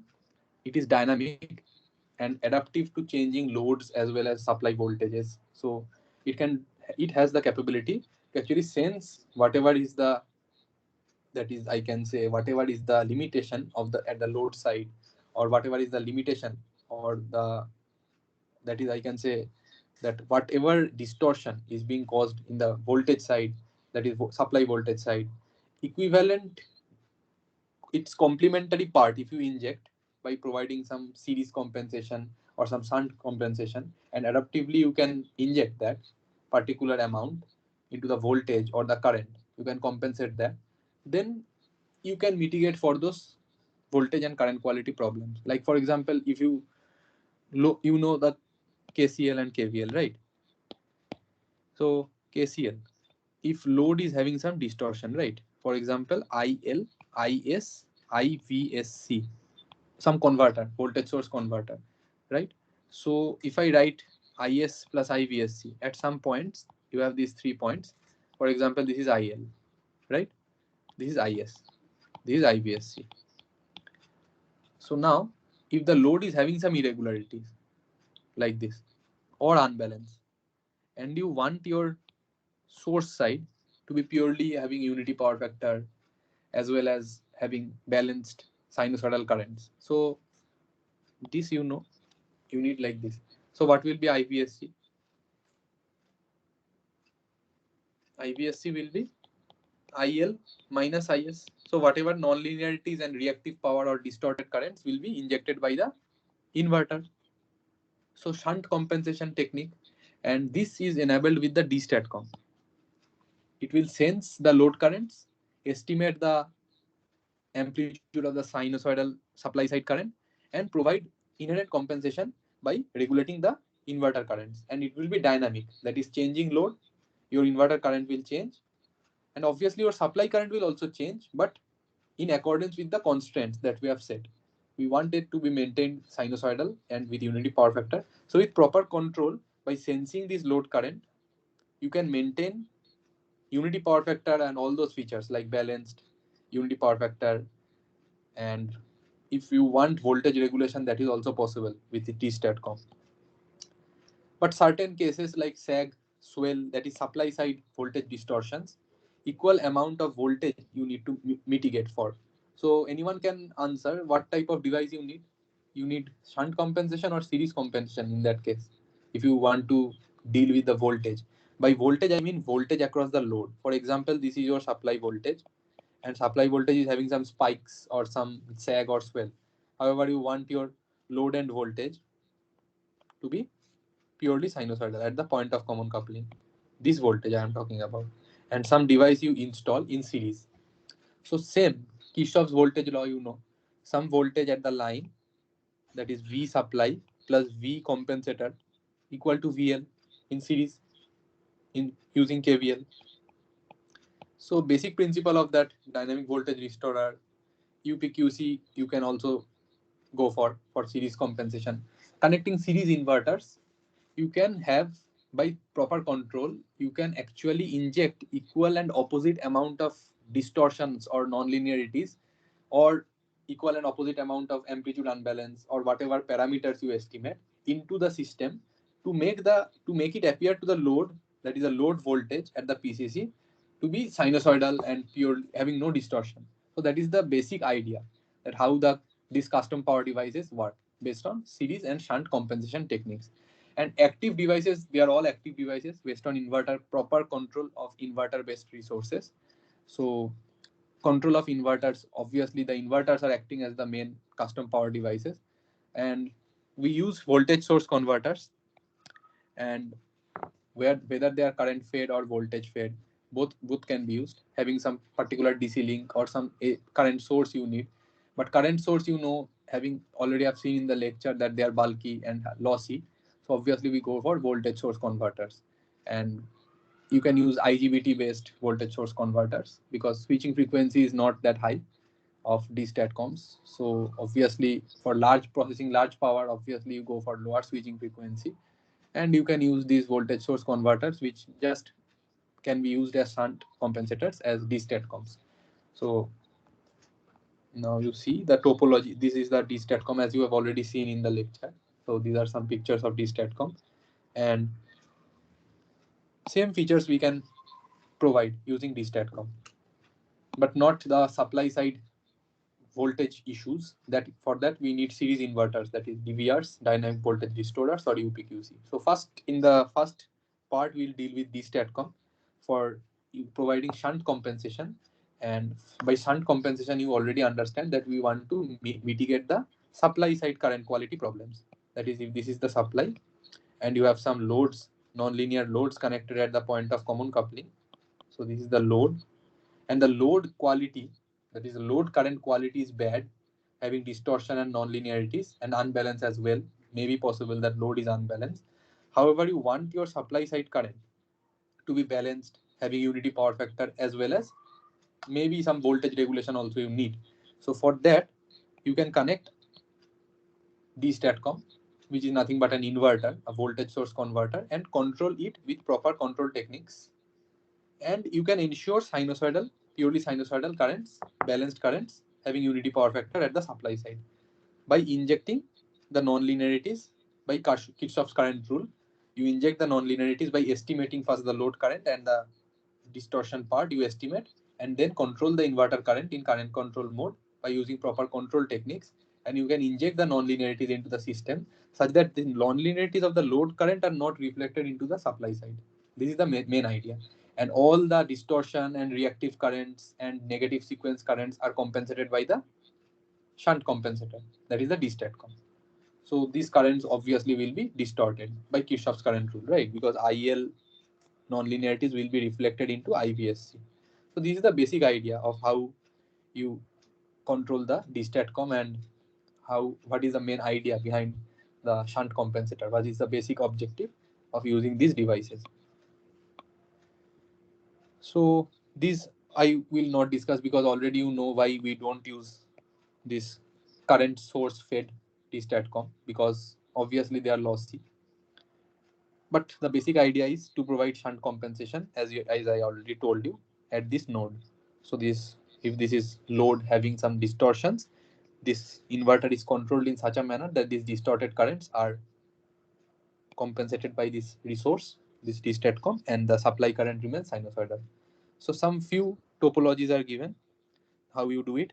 So voltage fed DStatCom, this is used, and the basically single phase and two phase, that is two wire system, and three wire systems also, which can be classified into three phase, three leg VSC, where you have 6 switches, and this is not isolated. Also you can provide isolation if you want to step up the voltage level, because the DC link voltage is if you see the DStatCom design, some particular DC link voltage you have to maintain across the DStatCom, which can be maintained by the grid side or putting some battery, and you have to build the AC voltage at that. So for that particular minimum DC link voltage you need to prevent over modulation. So for that, some DC link voltage design criteria is there, which you can follow in the DStatCom design in the lectures. Also with split capacitor you can do it by using some isolated VSC techniques, that for higher voltage levels, if you want to go with more high voltage level at the AC side, obviously the DC link voltage requirement also will go up. But if you don't want the DC link to maintain higher DC link voltage, because with higher DC link voltage, the capacitor which you actually need for the DStatCom, that capacitance value will also go up, and its size will also increase, and its rating will also increase. So cost will also increase.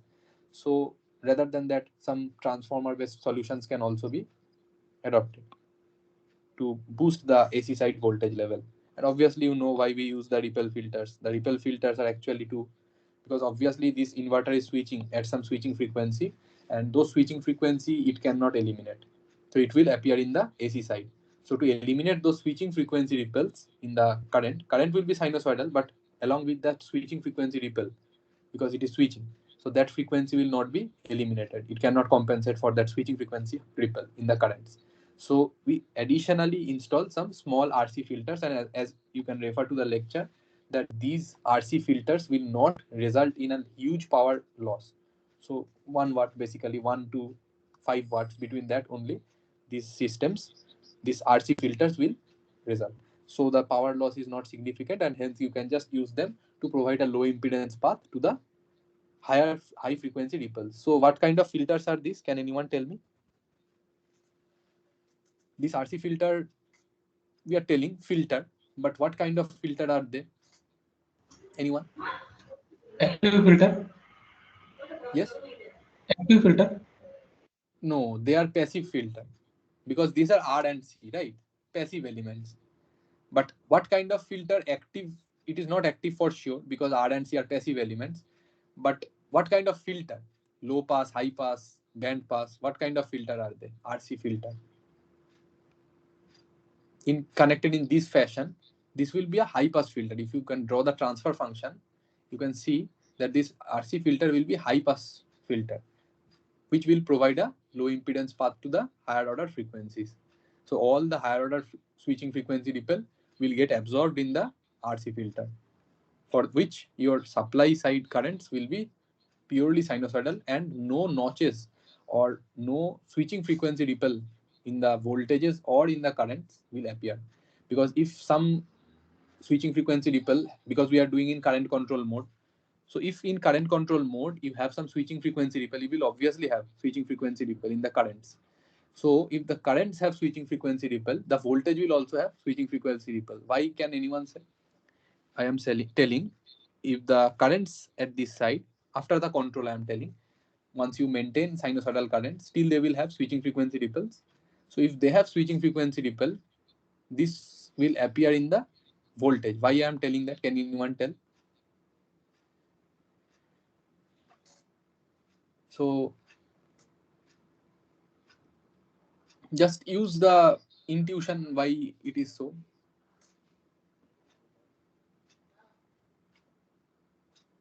So switching frequency ripple in the currents will lead to switching frequency ripple in the voltage. Why so? Ohm's law. Ohm's law Is for, yes, V source V impedance. V is yeah.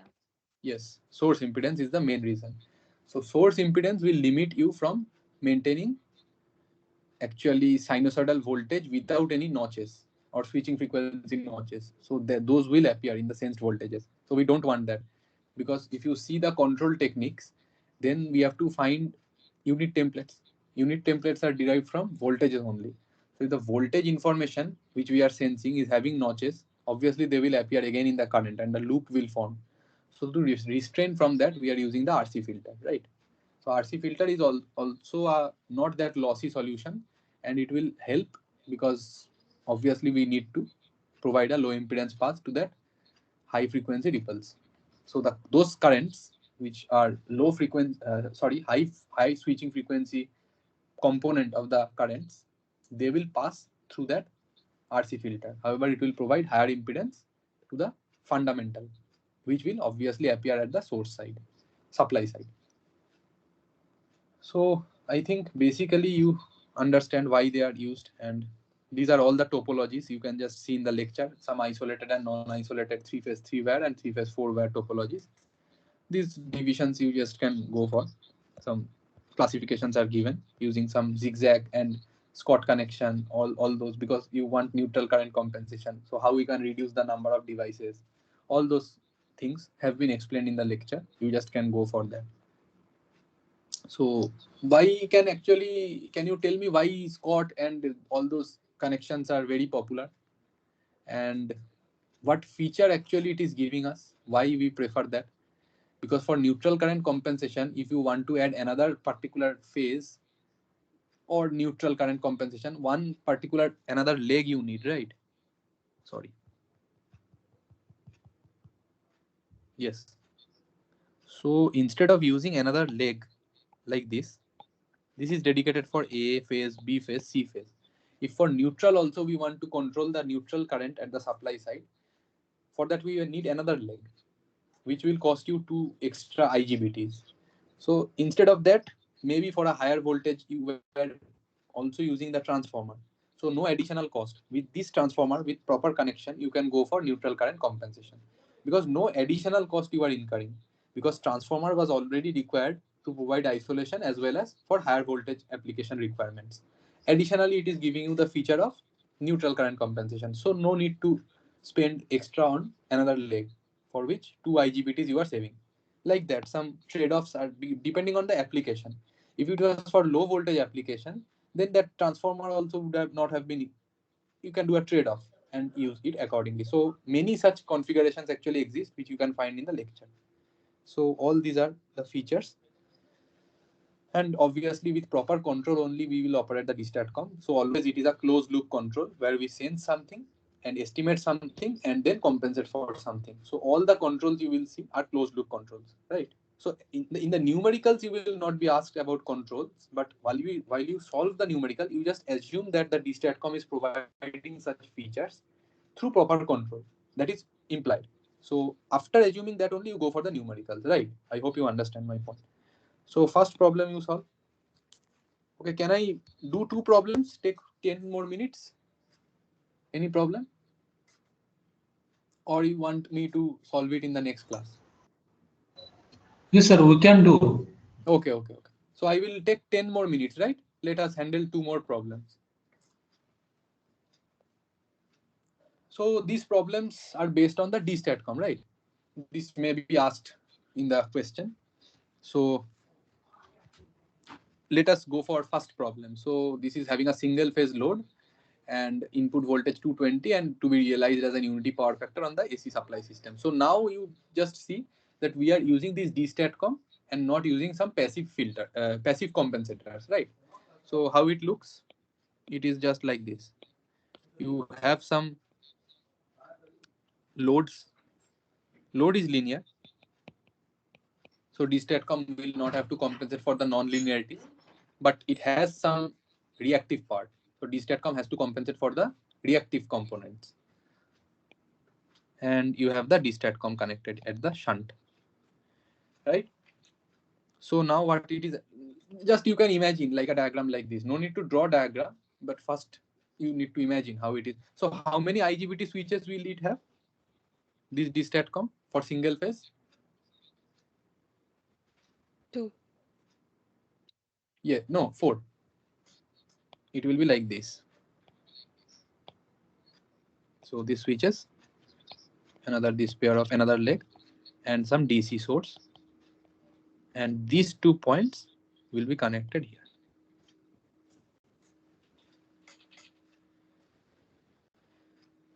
So this is S1, S2, S3, S4. Because the currents you need to control, right?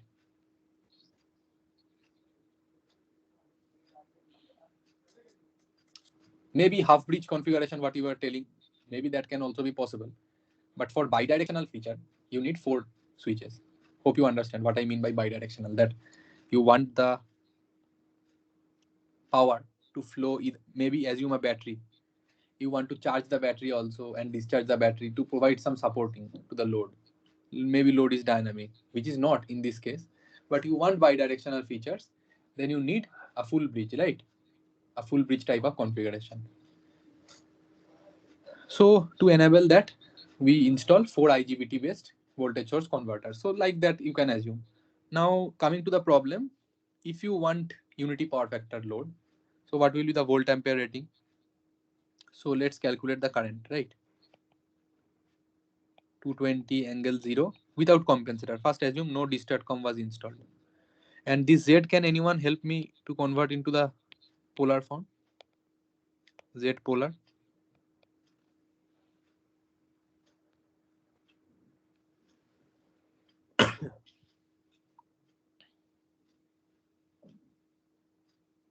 Anyone?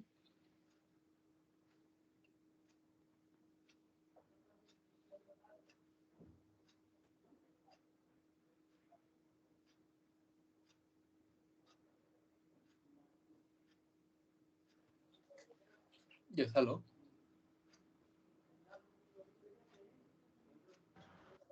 The 26.90 angle 41.98 degrees, right? So this is your Z. Without any compensator, we are first calculating the current, because from that only we can estimate what reactive part the distatcom has to push to make it unity power factor. Basic idea is this. First you calculate without compensator how much is the current, determine its reactive part. That particular reactive part needs to be compensated by the distatcom, which I already told you by Kirchhoff's current rule, such that the current becomes unit in line with the voltage, a unity power factor we want, right? So first you calculate what is it, current divided by 26.9 angle 41.98. What is the current coming?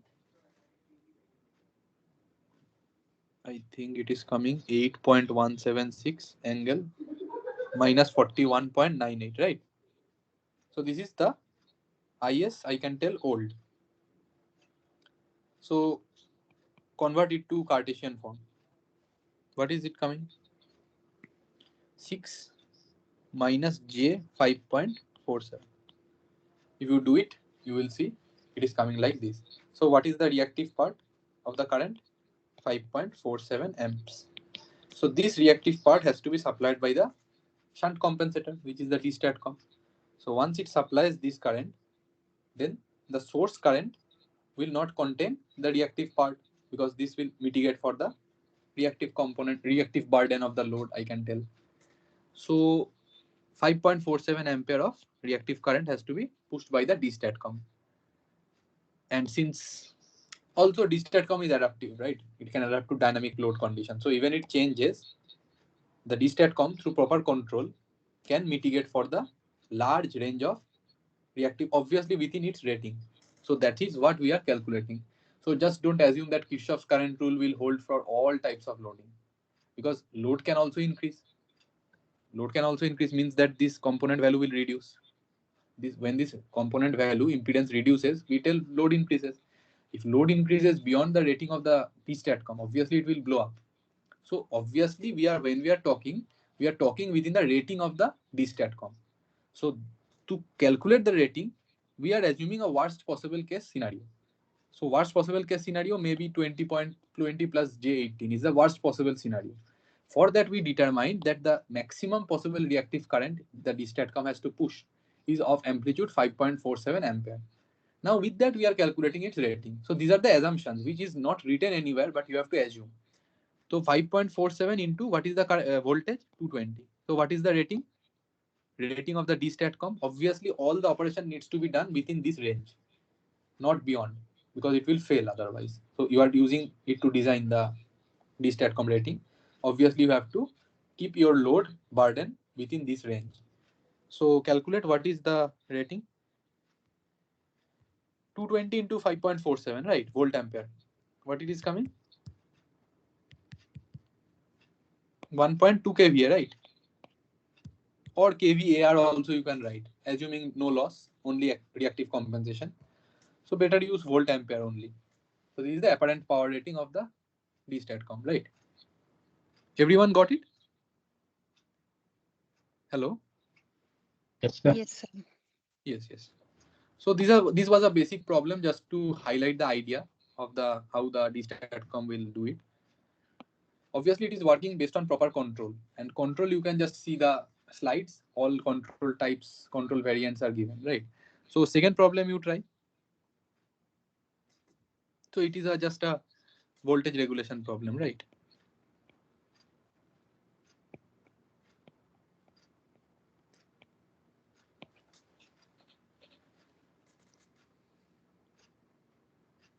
So any idea how will you do?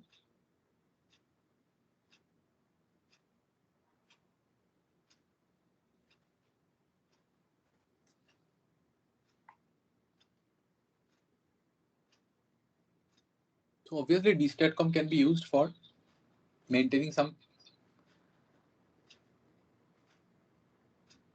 Hello? Am I audible? Hello? Yes, sir. Yes, you're audible. Okay. Yes, so this is a voltage regulation problem. So for what you are using the DStatCom is to compensate for the reactive drop. That is, for example, the single phase AC supply was having some impedance. For that, as per the Ohm's law, as you told, it was resulting in some voltage drop across the point of common coupling where the load is connected.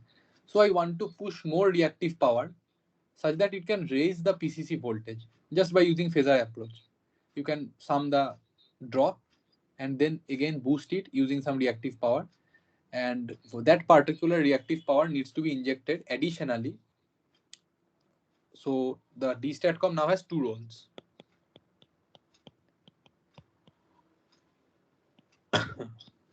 So first role is to compensate for load reactive power burden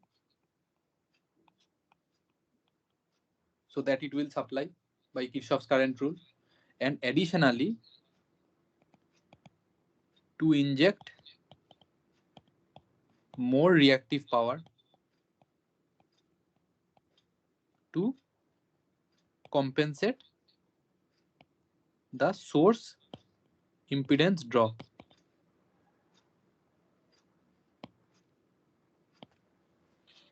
So that also will be happening by proper control.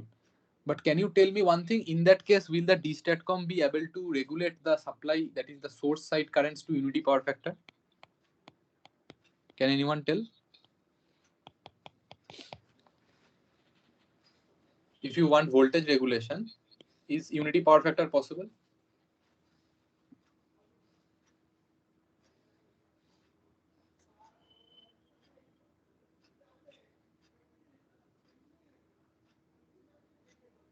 Hello?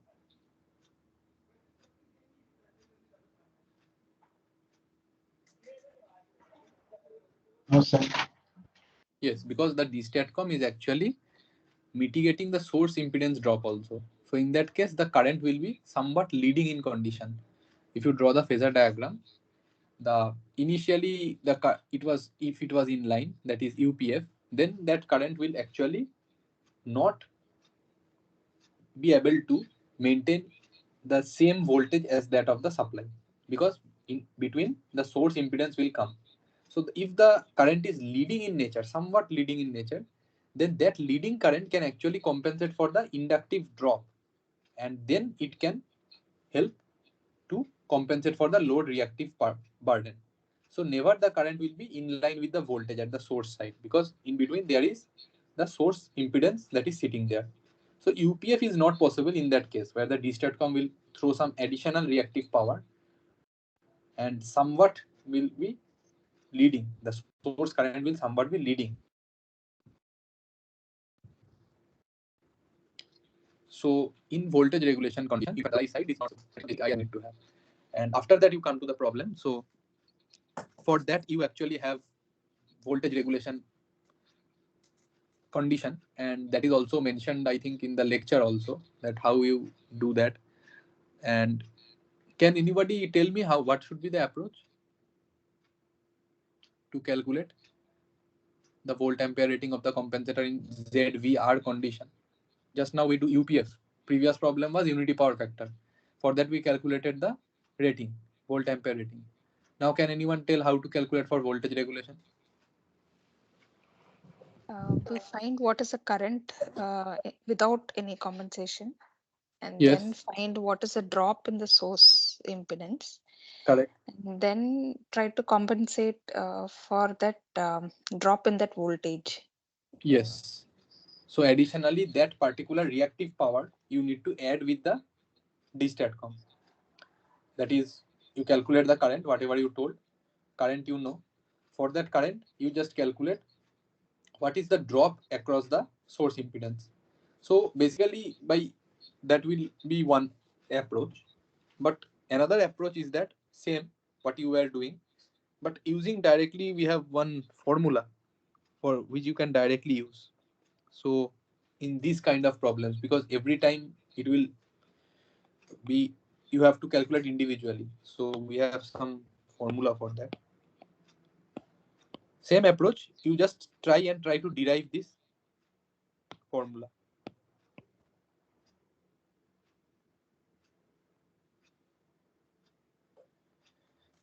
So this formula is helpful, but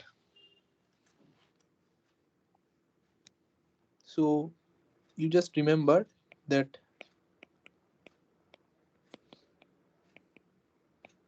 you just try to solve this quadratic equation, right? Where A is source impedance,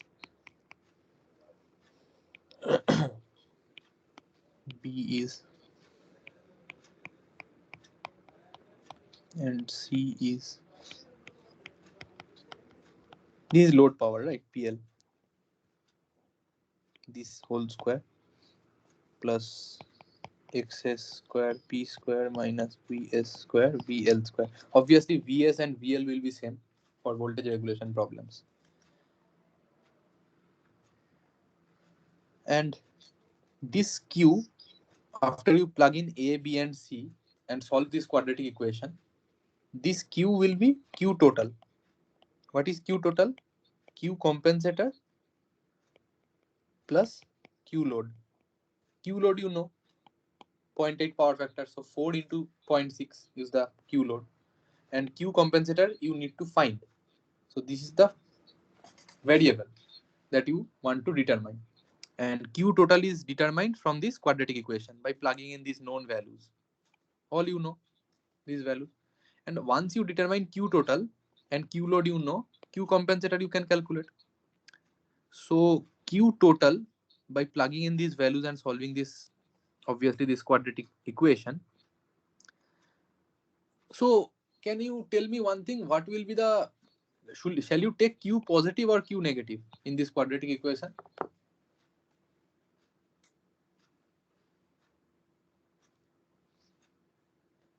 Positive. So from Q a, negative, sir. yeah, no, I will clear this doubt. So always think like this, that if some load is connected to the grid, right? If grid, what is grid meant for? Grid is meant for giving power. So if someone asks you grid power, so always tell power positive if grid is sending power to load. Because if grid is sending power to the load, then obviously it is in coherence with the, that is assumption that grid is meant to supply power to the load. Obviously you will question me why the grid will get power from the load, because sometimes some sources may be connected to the grid, like solar sources or wind based sources, that may also push power to the grid, inject power to the grid. In such condition, the grid power, if net power supplied to the grid is greater than zero, that is actually grid is absorbing power or power is supplied to the grid, then that will be negative.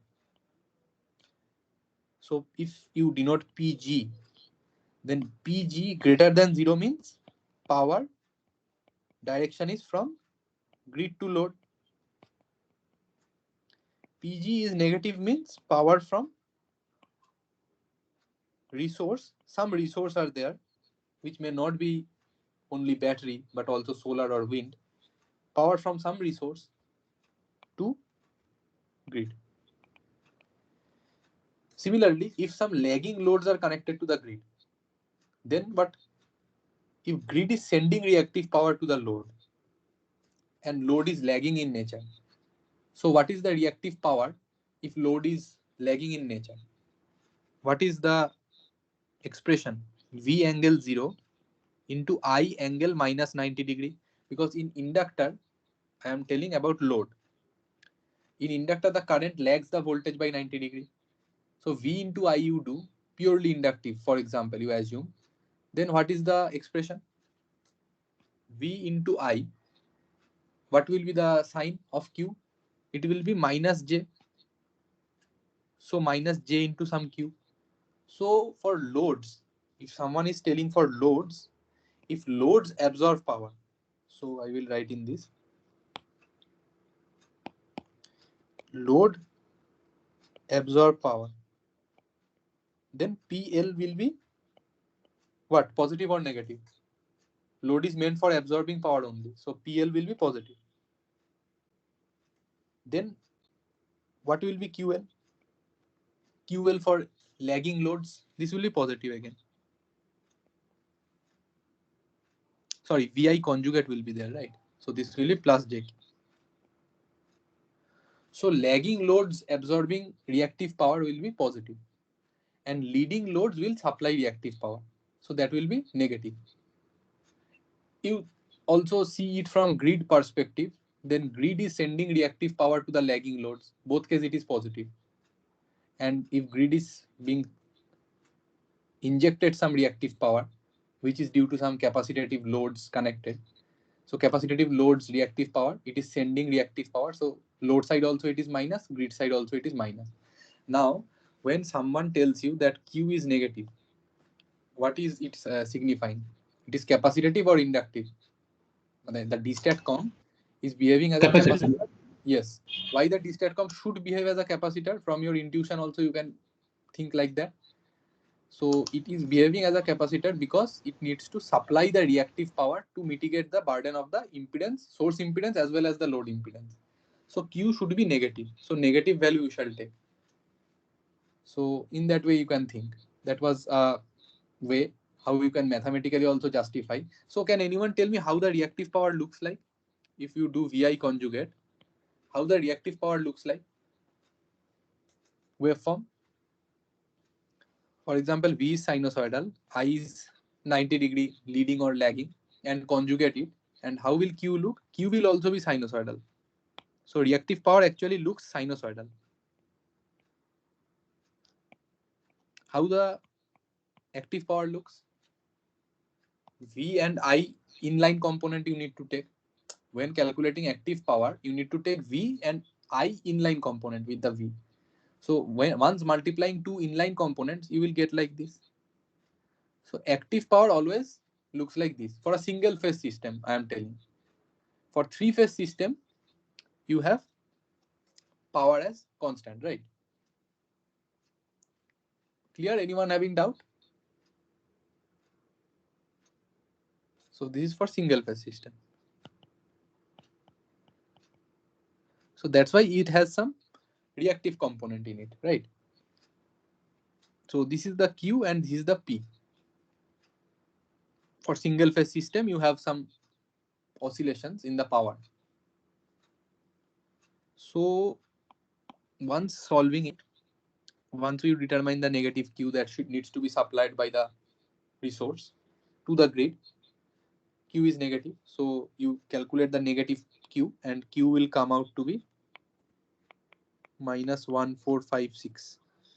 This is the Q. So Q load also you know. Q load is minus. So Q load will be plus or minus. Load is lagging in nature, right?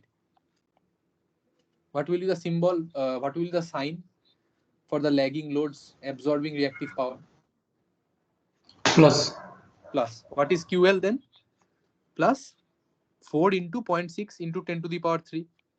Because this is 4 kVA 0.8 power factor. So 4 into 0.6 we need to do into 10 to the power 3. What is it? 2400. So I just told you that Q total it will give calculating this Q. So this Q is nothing but Q compensator plus Q load. What is Q compensator? We need to calculate. So Q compensator is minus 1456, which is Q, minus QL. QL is plus 2400. What is QC? QC, that is Q compensator. It is coming out as minus 3856.08. So that means it is giving you the implication that the dStatCom is pushing the reactive power to mitigate both the load and the compensator. So don't get confused by the negative and positive signs. Just assume that compensator will push the reactive power. So reactive power of load and reactive power of your source impedance, that is what is the reactive power consumed in that, both will get added. And the dStatCom will only push the reactive component. The active component will completely be supplied by the supply side. So we are only calculating Q. And if you use this relation, it will give you Q with sign. If you don't want to use this QC plus QL, Q equal to QC plus QL, you can also add the two reactive powers. That is, this is giving you the addition of two reactive powers, but with symbols. So then you need to consider accordingly that what symbol it is coming and take the mode of that, and other part is compensated by the compensator, right? So that way also you can do, but better I think you can, because calculating this Q is actually the total requirement by the system. So obviously this will be coming. So net, that is Q net demand. So accordingly, or else I can write it in another way.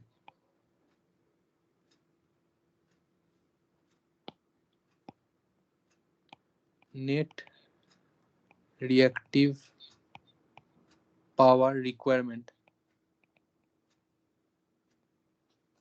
by system, or from system I can tell.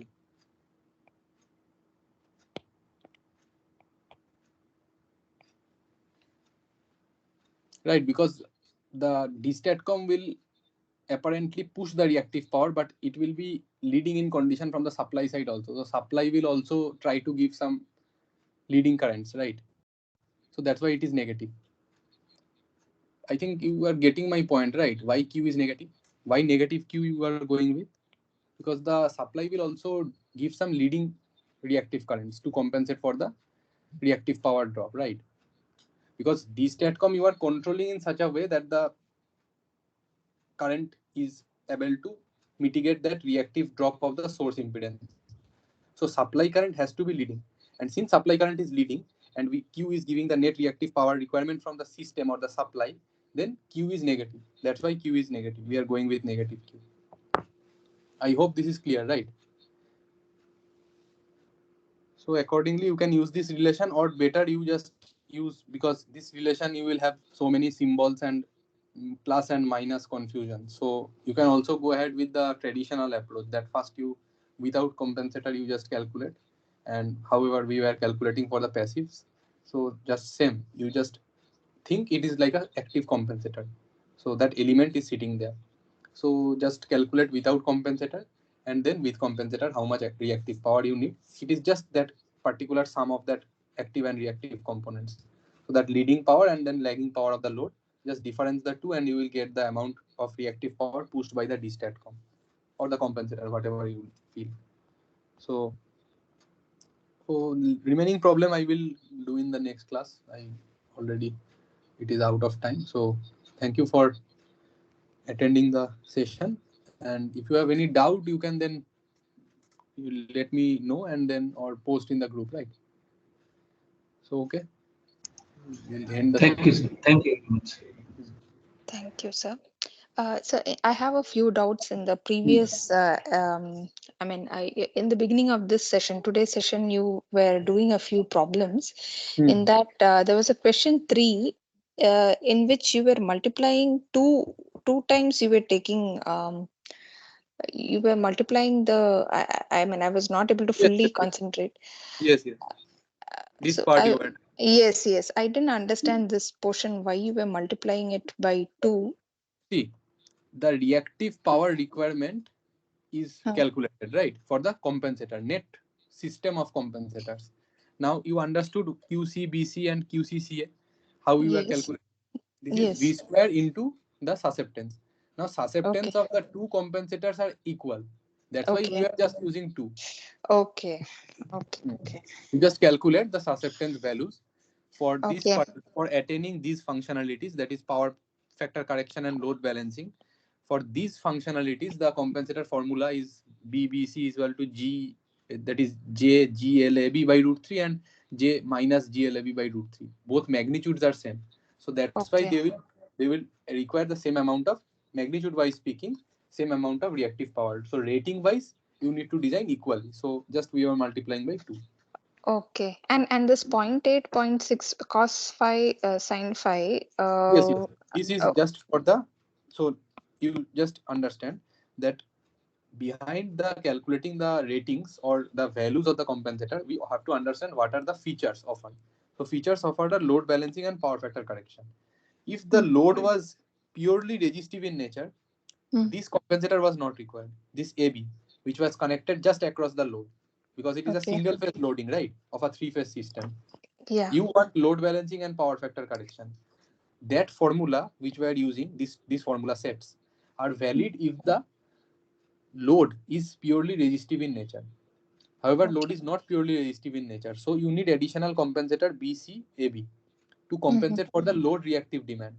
So these two compensators were providing the feature, these two Yes. were providing the feature of load balancing and power factor correction. But as soon as the load became your, I can say that it is not purely resistive, then you need additional reactive power to compensate and to give unity power factor feature. So who will compensate for that reactive power demand of the load? The connected compensator across lines A and B. So QC A and B is just to mitigate for the reactive power burden of the load. And these two are just doing load balancing. So the formula is valid for that. So just to see the previous problem, you just see this problem. Here also you need only two compensator. This compensator value will be 0. Why? Sorry, this is AB, right? Yeah. A and B. This is connected between A and B. Just ignore this line. So this value will not be there because this compensator, why not required? Only these two will do the job of load balancing. Yes. Because the load is resistive in nature. For resistive loads, this formula works. This J plus GL, this one. Okay. This formula works for load balancing of, so for load balancing. Now additionally, if you want unity power factor, then you have to see if the load is resistive or not. If the load is resistive, no need of additional compensation because inherently the load is unity power factor only because it is resistive. If load is not resistive, then additionally that additional compensator is required, right, to mitigate for the reactive power. So rating wise, it will be same as that of the load. So that's why we added. So and that compensator is on the same phase, is it? Between the same Yes, between the same phase as that of the load, the two lines. Okay. Other two will work for load balancing. Okay. Okay, sir. Fine. Thank you, sir. And sir, request if you could put this link in that Yes, I will put. Yes. in the session today itself. It will be helpful, sir. Okay. Thank you. Thank you. Yes, I have already created a WhatsApp group. I think you know, right? Yes, I'm there, sir. Yes. So you can just see the link. I will post it. Okay, sir. Thank you. Thank you, sir. Thank you.